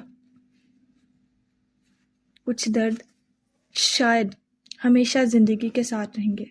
جبکہ شایان بابا جان سے کہہ رہا تھا، آپ بھی امی کی قبر پر نہیں جاتے؟ نہیں، وہ بولے، لیکن صرف اس وجہ سے نہیں کہ وہاں جا کر تکلیف ہوگی، بلکہ اس لیے بھی کہ میں ملیحہ سے شرمندہ تھا اور اپنی پیشانی سے ندامت کے داغ کو دھوئے بغیر میں اس کی قبر پر کیسے جاتا؟ میری بیٹی کو خود سے زیادہ دوسروں کی خوشیاں عزیز تھی، اسے دوسروں کا دکھ بھی اپنے دکھ سے بڑا لگتا تھا، اس لیے میں جب سوچتا اگر نور الہدا نے مجھے ملیحہ کی موت کے لیے معاف کر دیا تو وہ بھی مجھے معاف کر دے گی، مگر آج جب نور الہدا مجھے معاف کر چکا ہے پھر بھی لگتا ہے جیسے ملیحہ ابھی تک مجھ سے ناراض ہے۔ دل پر رکھا بوجھ ہلکا تو ہوا ہے، ابھی اترا نہیں، مگر اب سمجھ آ رہا ہے کہ وہ بوجھ وجدان کے نام کا ہے اور اس کے معاف کر دینے کے بعد ہی دل سے ہٹے گا۔ کس چیز کے لیے معافی کی بات کر رہے ہیں بابا جان؟ وجدان نے ان کی بات سنی تو حیرت سے چونک کر بولے۔ بابا جان نے ان کی طرف عجیب سی نظروں سے دیکھا۔ کیوں؟ کیا تم مجھے قصوروار نہیں سمجھتے؟ اگر میں تمہیں قبول کر لیتا تو ملیحہ کیوں مرتی؟ ملیحہ کی موت کے لیے، تمہاری بربادی کے لیے میں ہی تو ذمہ دار ہوں۔ میرے ہی فیصلے نے 3 زندگیوں کو عذاب میں ڈالا تھا۔ نہیں بابا جان، میں آپ کو قصوروار نہیں سمجھتا، وجدان پرسکون انداز میں کہہ رہے تھے، اور نہ آپ کا فیصلہ غلط تھا۔ اگر آج بھی مجھے ملیحہ کے لیے کسی شخص کے انتخاب کا اختیار دیا جائے تو میں سب سے پہلے ہادی بھائی کا نام لوں گا، کیونکہ ان سے زیادہ کوئی شخص ملیحہ کو خوش نہیں رکھ سکتا، میں بھی نہیں۔ نور الہدا نے حیران ہو کر خود سے 1 فٹ دور بیٹھے شخص کو دیکھا جو بابا جان کو بھی حیرت میں مبتلا کرتا ہوا کہہ رہا تھا، پھر آپ کا فیصلہ غلط کیسے ہو سکتا ہے؟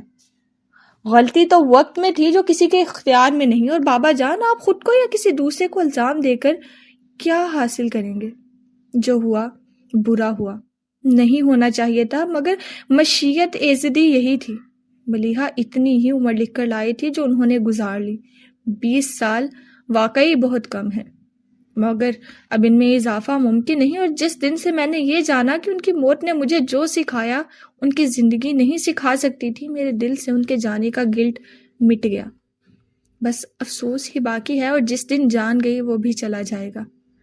ان کی باتوں نے بابا جان کو ٹرانس میں مبتلا کر دیا تھا۔ وہ خواب جیسے عالم میں بولے۔ 27 سال تک میں حیران رہا کہ ملیحہ نے تم سے محبت کیوں کی، اور اتنی محبت کہ مر ہی گئی۔ لیکن آج مجھے اس سوال کا جواب مل گیا۔ آج مجھے تم میں وہ نظر آ رہا ہے جو ملیحہ نے تم میں دیکھا تھا۔ آج سمجھ آیا کیوں ملیحہ کو یقین تھا کہ اگر میں ایک بار تم سے مل لوں گا تو اس کے انتخاب کو قبول کر لوں گا۔ وہ میری منتیں کرتی رہی کہ وجدان بہت اچھا ہے بابا، آپ اس سے مل لیں، آپ کو بھی اچھا لگے گا۔ وہ پورا دن تمہیں پاگلوں کی طرح ڈھونڈتی رہی کہ بس ایک بار تمہیں میرے سامنے لے آئے۔ تم اسے کیوں نہیں ملے وجدان؟ وہ سسکنے لگے۔ ملیحہ کا یقین سچا تھا، میں اگر تم سے واقعی مل لیتا تو واقعی انکار نہ کرتا۔ کاش تم اسے مل گئے ہوتے۔ وہ رکے اور اپنی آواز کی لرزش کو قابو کر کے بولے، اگر آج ملیحہ کے لیے کسی شخص کے انتخاب کا اختیار دیا جائے تو میں سب سے پہلے تمہارا نام لوں گا، کیونکہ ملیحہ کی خوشی صرف تمہارے ساتھ میں تھی، اور میری بیٹی کا انتخاب میرے انتخاب سے بہتر ہے۔ ان لفظوں میں وہ جادو تھا کہ وجدان کو لگا ان کی محبت احترام پا گئی۔ برسوں کی رائے گانی کا صلہ ایک پل میں مل گیا تھا۔ بابا جان کہہ رہے تھے، مجھے یہ اعتراف کرنے میں بہت دیر ہو گئی ہے، پھر بھی یہ میری بیٹی کی خواہش تھی کہ میں تمہیں اپنا لوں، مگر میں اس کی زندگی میں یہ خواہش پوری نہیں کر سکا، لیکن آج میں ملیحہ کی خواہش کو پورا کر دینا چاہتا ہوں۔ یہ کہہ کر وہ اٹھے اور گمسم بیٹھے وجدان کے پاس چلے آئے، انہیں بازوؤں سے تھام کر اپنے مقابل کھڑا کیا اور گلے لگا لیا۔ انہیں گلے لگاتے ہی ان کے سینے پر سے تمام بوجھ اتر گیا تھا، اور انہیں ایسا لگا کہ کہیں بہت پاس ان کی بیٹی انہیں دیکھ کر مسکرائی تھی۔ کاش! نم آنکھوں کے ساتھ وجدان کو سینے سے لگائے ان کے ذہن میں اسی لفظ کی تکرار ہو رہی تھی۔ شام ڈھلنے کو تھی۔ قبرستان کی خاموش فضا میں ہوا کے جھونکے دبی دبی سرگوشیوں کا شور پیدا کرتے خشک پتوں کو اڑائے چلے جا رہے تھے۔ جب سب لوگوں کا یہ قافلہ اس قبر کے پاس چلتا ہوا پہنچا جو برسوں سے تنہا تھی، سفید سنگ مرمر کی قبر کے اوپری حصے پر مدفن کی مٹی نظر آ رہی تھی، اور کتبے پر سیاہ روشنائی سے لکھا تھا، ملیحہ فاروقی بنت اظہر فاروقی، تاریخ پیدائش 15 ستمبر 1960، تاریخ وفات 21 دسمبر۔ بابا جان کی نظر کتبے کی تحریر پر پڑی اور ان کے قدم لڑکھڑا گئے، مگر ان کے دائیں بائیں موجود نور الہدا اور وجدان نے فوراً انہیں سنبھال لیے۔ جان تو شایان کے پیروں میں بھی نہ رہی تھی۔ وہ بے دم سا ہو کر قبر کی پائنتی کے پاس بیٹھ گیا۔ کسی کو کسی کی خبر نہ تھی، بس اتنا پتا تھا کہ اپنے دل پر قیامت بیت رہی ہے۔ تانیہ نے فاتحہ کے لیے ہاتھ اٹھا دیے۔ دعا مانگ کر اس نے چہرے پر ہاتھ پھیرتے ہوئے سامنے دیکھا۔ بابا جان کے دائیں جانب نور الہدا اور بائیں جانب وجدان کھڑے تھے، اور تینوں کے ہاتھ فاتحہ کے لیے اٹھے ہوئے تھے۔ وہ 3 لوگ جنہیں ملیحہ نے اپنی زندگی میں سب سے زیادہ چاہا تھا، وہ 3 لوگ جن میں سے کوئی ایک بھی اگر کم ہو جاتا تو ملیحہ جی نہ پائی۔ وہ 3 لوگ جن کے بارے میں ملیحہ کو یقین تھا کہ کبھی ایک ساتھ کھڑے نہ ہو پائیں گے، مگر انہیں ایک ساتھ کھڑے دیکھنے کی خواہش اس نے پوری شدت سے کی تھی۔ آج ملیحہ کے مرنے کے 27 سال بعد وہ 3 لوگ ایک ساتھ کھڑے تھے۔ کیا یہ معجزہ نہیں تھا؟ مگر یہ معجزہ اس وقت رونما ہو رہا تھا جب اسے دیکھنے کی منتظر آنکھیں مدتوں پہلے تھک کر سو چکی تھی۔ تانیہ کا جی چاہا وہ قبر میں سو رہی ملیحہ کو جھنجھوڑ کر اٹھا دے اور کہے، ذرا آنکھیں کھول کر اس منظر کو تو دیکھ لو جسے دیکھنے کی حسرت میں تم دنیا سے اٹھ گئی۔ 27 برس کا ہی تو انتظار تھا، کاش کر لیا ہوتا، تم تو بیکار میں مر گئی۔ ایک آنسو تانیہ کی آنکھ سے ٹپک گیا تھا۔ اسے اپنے پوروں میں جذب کرتے ہوئے اس نے شایان کو دیکھا جس کے چہرے پر زلزلے کے آثار تھے۔ اور قبر کی مٹی کو مٹھی میں جکڑے اس کی آنکھوں کی نمی بے خیالی میں ہی اس کے چہرے کو بھگوتی جا رہی تھی۔ تانیہ چلتے ہوئے اس کے پاس آئی اور نرمی سے اس کے شانے پر ہاتھ رکھ دیے۔ یہ سہارا اسے مضبوط کرنے کی بجائے کمزور کر گیا اور وہ بھرائی آواز میں بولا، میرا دل چاہ رہا ہے میں مٹی کی اس دیوار کو ہٹا کر قبر میں اتر جاؤں۔ بے شک امی مجھے گلے نہ لگا سکیں مگر میں ان کا چہرہ تو دیکھ لوں گا نا۔ ایسی باتیں نہ کرو، تانیہ نے اسے ٹوکا مگر وہ پھر بھی بولتا رہا۔ تانیہ مجھے ایسا لگ رہا ہے کہ میرا آدھا وجود قبر میں دفن ہو چکا ہے۔ یہ قبریں اتنی تاریک اور گھٹن زدہ کیوں ہوتی ہیں؟ وہ عورت بد نصیب ہے شایان، جس نے تمہیں پیدا کیا اور پھر خود کو تم سے محروم کر دیا، مگر یہ قبر والی خوش نصیب ہے جس نے تمہیں پیدا نہیں کیا، پھر بھی حشر کے دن تم اس کے نام سے پکارے جاؤ گے۔ قبرستان زندوں کی سرائے اور مردوں کا ٹھکانہ ہے، یہاں وہی ٹھہرتا ہے جو کندھوں پر آئے، پیروں سے چل کر آنے والے کو واپس جانا ہی ہوتا ہے۔ وہ 7 لوگ بھی واپس جا رہے تھے، شام سرمئی ہو گئی تھی، کہیں سے ایک سفید کبوتر اڑتا ہوا آیا اور مٹی کے پیالے سے گھونٹ گھونٹ پانی پینے لگا۔ قبر کے کتبے کے پاس رکھ دیے کہ لو تیز ہوا سے پھڑ پھڑائے، پھر بجھنے کی بجائے اور تیز ہو کر جلنے لگی۔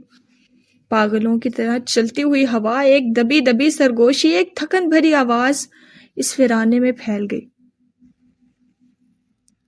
وہ چیز جو میں نے زندگی میں کبھی نہیں سیکھ پائی، محبتوں کو کیٹیگرائز کرنا۔ میں کبھی جان نہیں پائی کہ کیسے کسی محبت کو سب سے اوپر والے خانے میں رکھتے ہیں اور کسی دوسری محبت کو نیچے والے خانے میں۔ مجھے تو بس محبت کرنا آتا تھا اور وہی میں نے کی۔ ہوا نے رک کر اس سوگ بھری آواز کو سنا، پھر سر جھٹک کر اپنی راہ ہو لی۔ کیا کبھی ایسا ہوگا کہ میں گھر لوٹوں اور تمہاری یاد میری منتظر نہ ہو؟ ہر روز کی طرح آج بھی خالی صوفہ ان کے اندر کے خالی پن کو بڑھا گیا۔ ایک تم جو نہیں ہو تو لگتا ہے کچھ نہیں، کہیں سے آ جاؤ ملیحہ، تمہیں دیکھے ہوئے مدت گزر گئی مگر تم کہاں سے آؤ گی؟ انہوں نے ہمیشہ کی طرح اپنی بے بسی کا اعتراف کرتے ہوئے ہر روز کی جانے والی خواہش کی تھی، اور روز کی طرح ہی اپنی خواہش کا گلا گھونٹ ڈالا تھا۔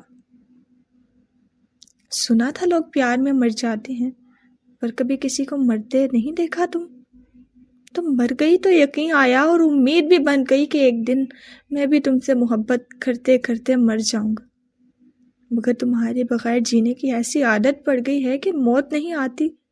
ویسے تمہیں نہیں لگتا کہ میری عادتیں کافی بگڑ گئی ہیں؟ آنکھوں میں اس کا عکس لیے وہ خالی صوفے کی طرف دیکھتے ہوئے پرتشویش انداز میں سوال کر رہے تھے، مگر عادتیں تو تمہاری بھی خراب ہو گئی ہیں۔ میں اکیلا بولتا جا رہا ہوں اور تم جواب نہیں دیتی، بری عادت ہے یہ، وہ خفگی سے کہہ رہے تھے۔ کھانا لگا دوں صاحب؟ بہادر پاس آ کر بولا تھا۔ نور الہدیٰ نے اسے دیکھ کر نفی میں سر ہلایا اور انٹرنس کا دروازہ بند کر دے خالی صوفے سے نظر بچا کر سیڑھیوں کی طرف بڑھ گئے۔ نور الہدیٰ دروازہ کھول کے اپنے بیڈ روم میں آئے تو کمرے میں اندھیرا تھا۔ اپنے پیچھے دروازہ بند کر کے انہوں نے اندازے سے سوئچ بورڈ ٹٹول کر لائٹ جلا دی۔ وہ پلٹے تو دیکھا مریم دونوں پاؤں اٹھا کر بیڈ کے کنارے گھٹنوں میں چہرہ چھپائے اپنے گرد بازو لپیٹ کر بیٹھی تھی۔ انہوں نے دروازہ بند ہونے کی آواز نہیں سنی تھی، اس لیے کمرے میں روشنی بکھرتے ہی انہوں نے چونک کر سر اٹھایا تھا۔ تم نے کمرے میں اندھیرا کیوں کر رکھا ہے؟ نور الہدیٰ نے بولے، پھر ٹھٹک گئے۔ تم رو رہی ہو؟ بات حیرانی کی تھی۔ ازدواجی زندگی کے 25 سالوں میں نور الہدیٰ نے کبھی انہیں روتے نہیں دیکھا، مگر آج اس وقت ان کی آنکھیں بتا رہی تھی کہ وہ کئی گھنٹوں سے لگاتار رو رہی تھی۔ چہرے کے تیکھے نقوش ملاحت میں ڈوبے تھے، آنسوؤں سے دھل کر ان کے چہرے کی چاندنی نکھر آئی تھی۔ مستقل رونے سے ان کی آنکھیں اور ناک سرخ ہو رہی تھی۔ انہوں نے بس ایک پل کے لیے سر اٹھا کر نور الہدیٰ کو دیکھا، پھر دوبارہ سر گھٹنوں پر رکھ کر وہ بے آواز رونے لگی۔ نور الہدیٰ کو انہیں روتے ہوئے دیکھ کر تکلیف ہوئی تھی۔ وہ پاس بیٹھ کر ان کے بال سہلاتے ہوئے نرمی سے بولے، تم رو کیوں رہی ہو؟ انہوں نے سر اٹھائے بغیر چہرہ موڑ کر انہیں دیکھا۔ ان کی سوجی ہوئی آنکھوں کو دیکھ کر نور الہدیٰ کے اندر بے چینی بڑھ گئی۔ ان کے سر پر رکھے ہاتھ کو ان کے چہرے تک لا کر انگوٹھے سے ان کے گال سے نمی سمیٹتے ہوئے بولے، 25 سال میں آج پہلی بار تمہیں روتے ہوئے دیکھ رہا ہوں اور تم مجھے بالکل اچھی نہیں لگ رہی. تم بس لڑتی جھگڑتی ہی اچھی لگتی ہو. اگر مجھ سے شکایت ہے تو کہو، بلکہ ایسا کرو جھگڑا ہی کر لو، مگر یوں رو کر میری عمر بھر کی محبت برباد نہ کرو. تم نے ملیحہ سے محبت کیوں کی؟ ہمیشہ ہی یہ شکایت کرتے ہوئے مریم آتش فشاں کی طرح پھٹ پڑتی، مگر آج واقعی کچھ ہوا تھا جو وہ یوں ٹوٹ کر بکھرتے ہوئے شکوہ کر رہی تھی. نور الہدیٰ اپنے ہاتھ ان کے چہرے سے ہٹاتے ہوئے نیچی آواز میں بولے، کی کب تھی؟ ہو گئی تھی. مجھ سے محبت کیوں نہیں ہوئی؟ انداز روٹھا روٹھا سا تھا. نور الہدیٰ بے اختیار مسکرائے. کون کہتا ہے میں تم سے محبت نہیں کرتا؟ وہ تھکن بھری آواز میں بولی. محبت کرنے میں اور محبت ہو جانے میں فرق ہے. یہ معاملہ اختیار اور بے اختیاری کا ہے. مجھ سے محبت کرنا تمہارے اختیار میں ہے، مگر ملیحہ کو نہ چاہنا تمہارے اختیار میں نہیں. نور الہدیٰ عاجز آ کر بولے، تم میری بیوی ہو مریم، میرے بچوں کی ماں ہو. ملیحہ میری کچھ نہیں تھی، صرف محبت ہی اس سے کی تھی. کبھی اسے پانے کی آرزو نہیں کی، مگر تمہیں پانا چاہا تھا اور پا لیا. وہ حسرت سے بولی، کاش میں تمہاری بیوی نہ ہوتی، تمہارے بچوں کی ماں نہ ہوتی. کاش تم مجھے پانے کی خواہش ہی نہ کرتے، بس مجھ سے محبت کرتے، ویسی محبت جیسے تم ملیحہ سے کرتے ہو. وہ آواز میں بیچارگی سمو کر بولے، تم کیوں اپنا مقابلہ ملیحہ سے کرتی ہو؟ کیوں تمہیں یقین نہیں آتا کہ میرے دل میں ہر طرف تم ہی ہو؟ بس ایک کونا ایسا ہے جہاں ملیحہ رہتی ہے، مگر میرے دل میں حکم صرف تمہارا چلتا ہے. تمہاری جگہ کوئی اور نہیں لے سکتا، ملیحہ بھی نہیں. ان کی آواز کا سچ ان کی آنکھوں سے بھی جھلک رہا تھا، جس نے مریم کو اور بھی آزردہ کر دیا. وہ میری جگہ لے گی بھی کیوں، جبکہ اس کی جگہ میری جگہ سے اچھی ہے. تم میری بیوی ہو مریم. نور الہدیٰ نے انہیں احساس کرانا چاہا، مگر وہ ان کی بات کاٹ کر بولی، مجھے خود سے اپنے رشتے نہ گنواؤ نور الہدیٰ. پھر اچانک ان کے ہاتھ تھام کر منت کرنے لگی، میرا ایک کام کرو گے؟ اپنے سارے رشتے ملیحہ کو دے دو، اسے چاہو، ہر سانس کے ساتھ اس کی آرزو کرو.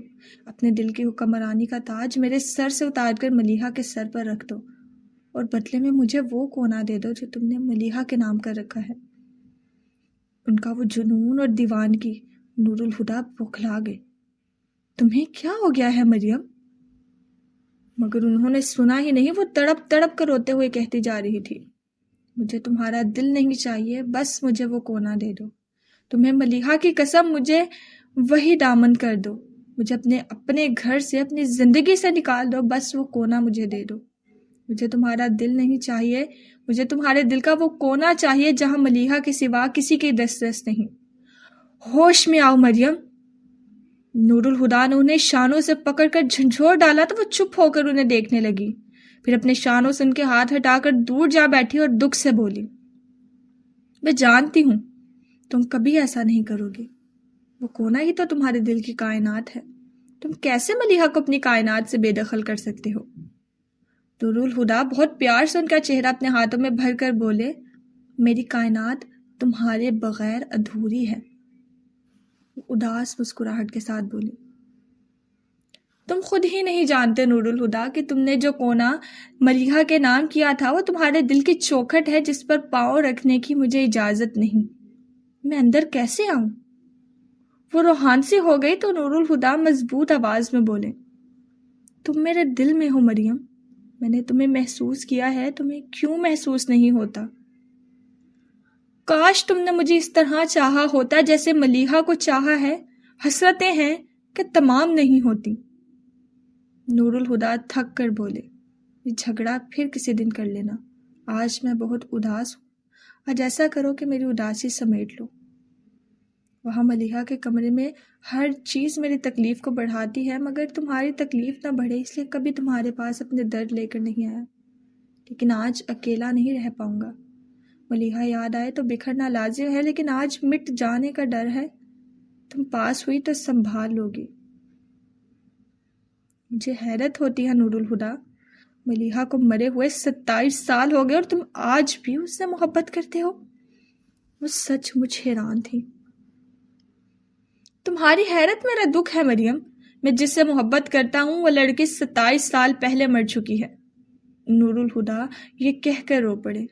ان کی آواز میں وہ درد تھا کہ مریم بھی کام گئی۔ وہ کہہ رہے تھے، کوئی چیز اس اذیت کے برابر ہی نہیں کر سکتی، مگر تم اس درد کو اس وقت سمجھو گی جب میں مر جاؤں گا۔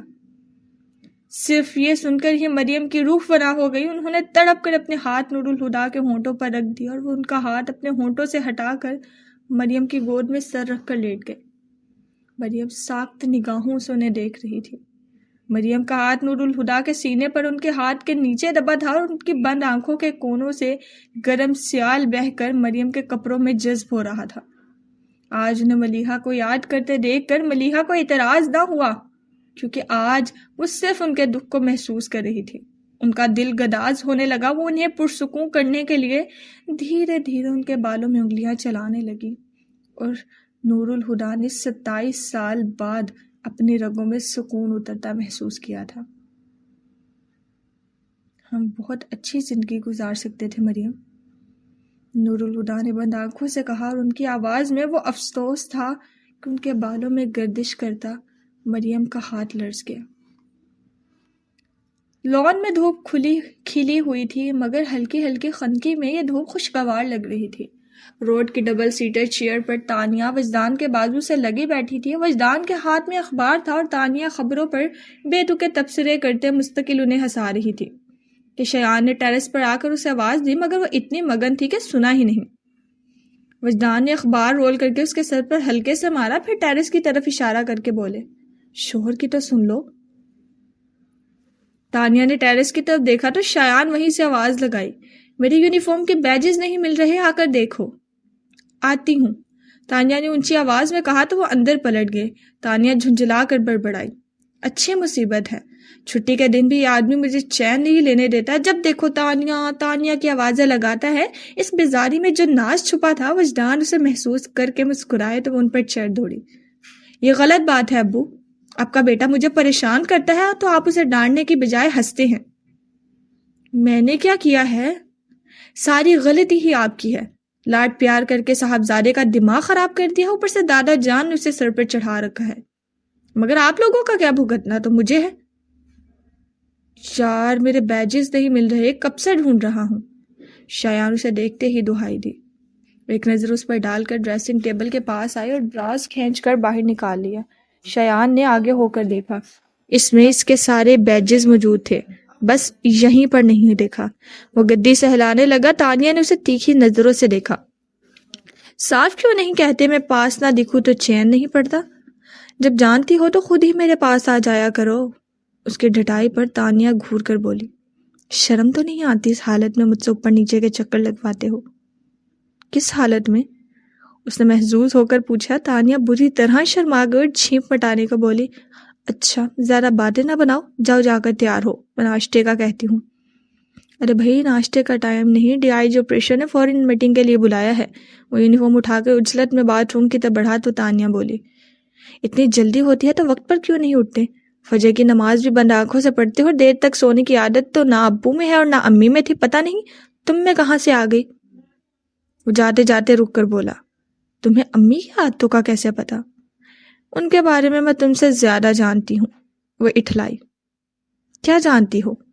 وہ تو بحث کے موڈ میں آ گیا۔ تانیہ بولی، بعد میں بتاؤں گی، ابھی تمہارا ناشتہ تیار کر لوں۔ میں ناشتہ نہیں کروں گا، جتنی دیر بحث کرنی ہے تو وہ سینڈوچ آرام سے کھائے جا سکتے ہیں، اور جوس تو میں نے صبح ہی بنا کر فریج میں رکھ دیا تھا۔ اس کی بات پر وہ ٹھک سے دروازہ بند کرنے کی آواز آئی۔ وہ منہ بناتی کچن میں آ گئی، اور جب وہ سینڈوچ کی پلیٹ اور جوس کا گلاس لے کر کمرے میں آئی تو شایان ڈریسنگ ٹیبل کے سامنے کھڑا یونیفارم کی شرٹ کے بٹن بند کر رہا تھا۔ میں نے کہا تھا میں ناشتہ نہیں کروں گی، شایان نے اسے گلاس اور پلیٹ ٹیبل پر رکھتے دیکھ کر کہا، اور میں نے بھی 1000 بار تم سے کہا ہے کہ مجھے تمہارا خالی پیٹ گھر سے جانا پسند نہیں۔ یہ کہہ کر تانیہ نے سینڈوچ اس کے منہ میں ٹھوس دیا۔ اس کے بٹن بند ہونے تک سینڈوچ ختم ہو چکا تھا۔ تانیہ نے دوسرا سینڈوچ اس کے ہاتھ میں دیا اور خود اسے بٹھا کر اس کے بال بنانے لگی۔ وہ بال بنا کر فارغ ہوئی تو شایان آخری نوالا منہ میں رکھ کر جوس کا گلاس اٹھا چکا تھا اس نے ایک سانس میں گلاس خالی کر دیا۔ اب اجازت ہے؟ تانیہ نے اسٹک اور کیپ اس کے ہاتھ میں دے کر کہا، جاؤ۔ اس سے تو اچھا تھا شیان تم سکھر میں ہی رہتے، ہفتے میں ایک دن آتے تھے، پر وہ پورا دن گھر میں گزرتا تھا۔ اب جب سے کراچی ٹرانسفر ہوا ہے سارا دن آفس میں رہتے ہو، گھر تو بس سونے کے لیے آتے ہو۔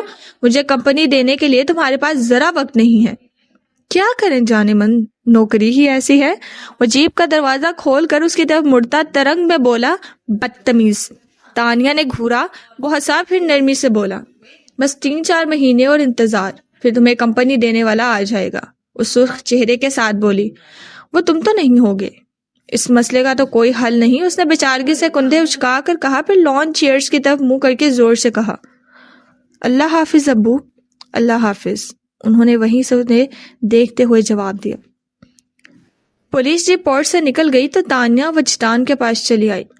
میرا چائے پینے کو دل چاہ رہا ہے، آپ پئیں گے؟ نیکی اور پوچھ پوچھ۔ وہ مسکرائے، تانیہ ہنس کر بولی، ابھی لائی، اور اندر کی طرف پلٹ گئی۔ وجدان اسے دیکھ ہی رہے تھے کہ ٹیرس پر رنگین آنچل لہراتا ہوا محسوس ہوا۔ تانیہ تو نیچے ہے، پھر یہ کون؟ انہوں نے چونک کر اوپر دیکھا اور پتھر کے ہو گئے۔ ملیحہ ٹیرس کی ریلنگ پر آگے کو جھکی، ایک ہاتھ ٹھوڑی کے نیچے رکھے، بہت دلچسپی سے انہیں دیکھتے ہوئے دلکشی سے مسکرا رہی تھی۔ اس کے کھلے بال ہوا سے اڑتے اس کے چہرے پر آ رہے تھے اور آنچل ہوا کے دوش پر لہراتا دھنک بکھیر رہا تھا۔ وہ اس منظر میں کھو کر بولے، 18 سال بعد، اور ایک یاسیت ان کے اندر پھیل گئی۔ کہا تھا آپ سے جب تک سانسیں ہیں تب تک جی لینے دے، پھر آج کیوں؟ منظر ہنسی صحیح، پر 18 سال بعد بھی وجدان میں اسے دیکھنے کی تاب نہیں تھی۔ انہیں یقین تھا کہ اگر وہ یوں ہی اس منظر کو دیکھتے رہے تو ایک بار پھر دیوانے ہو جائیں گے، اور تب نہ جانے کیا وہمہ حقیقت بنا کر حقیقت وہمہ بن گئی۔ ملیحہ کو دیکھتے ہوئے وجدان نے اپنے دایاں ہاتھ دل پر رکھ کر بے قابو ہوتی دھڑکنوں کو سہارا دیا تھا، اور اب ان کے ہاتھ کی پشت پر نرم انگلیوں کا لمس جاگا تھا۔ وہ بھی اس احساس سے سنبھلے نہ تھے کہ ان کی انگلیوں نے بڑھ کر ان کے ہاتھ پر ملائمت سے گرفت کر لی، اور انہیں لگا کہ گداز ہتھیلی سے درد کی گرم سلاخ نکل کر ان کے ہاتھ سے گزرتی دل میں جا کھبی ہے۔ بہت تیز درد تھا۔ وجدان نے تڑپ کر آنکھیں کھولنی چاہی، مگر پلکیں تھر تھرا کر رہ گئیں۔ تبھی کسی نے ان کے شانے پر اپنا سر رکھ دیا تھا۔ ان کا بایاں پہلو بدن کے لمس سے سنسنا اٹھا تھا۔ وجدان کی دھڑکنیں ڈگمگا گئیں اور پھر تال سے ہٹ گئیں۔ انہیں محسوس ہوا کہ درد خون کے ساتھ بہتا ان کے جسم کے بائیں حصے میں مکڑی کے جال کی طرح پھیل گیا ہے۔ درد بہت شدید تھا، رگوں کو کاٹتا ہوا، مگر اس میں عجیب سا نشہ ملا تھا۔ وجدان مدہوش ہونے لگے۔ ان کے چہرے پر ریشمی زلفیں لہرائیں جن کی مہک نے ان کے رہے سہے ہوش بھی چھین لیے۔ اپنی گردن پر گرم سانسوں کو محسوس کر کے ان کی سانسیں اکھڑتی جا رہی تھیں۔ بے قابو دھڑکنیں تیز ہو گئیں اور تیز اور تیز۔ درد چھانے لگا تھا، نشہ بڑھنے لگا، اور کیف کے لمحے دراز ہوتے چلے گئے۔ ہم نے بھلا کس سے کہا؟ کرتے رہے ہیں عمر بھر کس راہ گزر کی جستجو، آنکھوں سے کیوں اوجھل ہوا منسوب جس کے نام تھے، ہر روشنی ہر آرزو تیز تھی موجے بلا، مرگے تمنا عام تھی، چپ چاپ ہم کس کے لیے تھامے رہے جلتے رہے، دیکھو کہ پھر سکل ہوئے شہر وفا کے آئینے، آتی رتوں کی آہٹیں بیتے دنوں کے نقشے پا، دیکھو کہ وہ آرام جاں ہم پر ہوا پھر مہرباں، ہم نے بھلا کس سے کہا، ہم نے بھلا کس سے کہا۔ لیجیے ابو آپ کی چائے، تانیہ نے ٹرے ٹیبل پر رکھتے ہوئے بڑے خوشگوار انداز میں وجدان سے کہا تھا۔ پھر ان کی طرف سے جواب نہ پا کر اس نے سر اٹھا کر انہیں دیکھا۔ وہ آنکھیں بند کیے ایک ہاتھ سینے پر رکھے بہت پرسکون نظر آ رہے تھے۔ تانیہ ان کے چہرے پر نظر ڈال کر مسکرائی، ابو، مگر اس کی پکار کا جواب نہیں آیا تو اسے عجیب سا لگا۔ کیا سو گئے؟ اس نے حیرت سے کہا اور پھر سے پکارنے لگی، ابو چائے تو پی لیں، پھر اندر جا کر سو جائیے گا۔ وہاں اب بھی خاموشی تھی۔ تانیہ کے اندر بے چینی پھیل گئی، اسے یک سکوت غیر فطری لگنے لگا تھا۔ وہ اٹھ کر ان کے پاس آ گئی۔ ابو، آواز دینے کے ساتھ ہی اس نے ان کے سینے پر ہاتھ رکھا، کوہنی سے پکڑ کر ہلایا تو وہ بے جان سے انداز میں پہلو میں جا گرے۔ اس نے گھبرا کر 2 قدم پیچھے کی اور کچھ سیکنڈ تک بے یقینی سے انہیں دیکھ رہی، پھر اس کے حلق سے فلک شگاف چیخ بلند ہوئی تھی، ابو! اور دوڑ کر وجدان کے بے روح جسم سے لپٹی اور اونچی آواز میں رونے لگی۔ ملازم اس کی بہن کی آوازیں سن کر دوڑے چلے آئے، مگر انہیں سوال کرنے کی ضرورت نہیں تھی۔ وجدان کے چہرے کا سکون اور تانیہ کے گالوں پر بہتے آنسو بتا رہے تھے کہ وجدان راہی ملک عدم ہو چکے ہیں۔ بظاہر یہ اختتام ہے، لیکن کہانی یہاں ختم نہیں ہوتی۔ اس اختتام سے نئی شروعات کی ابتدا ہو گئی۔ محبت جسے بخش دے زندگانی، نہیں موت پر ختم اس کی کہانی۔ ابھی کے لیے اتنا ہی، مجھے اجازت دیجیے۔ اللہ حافظ۔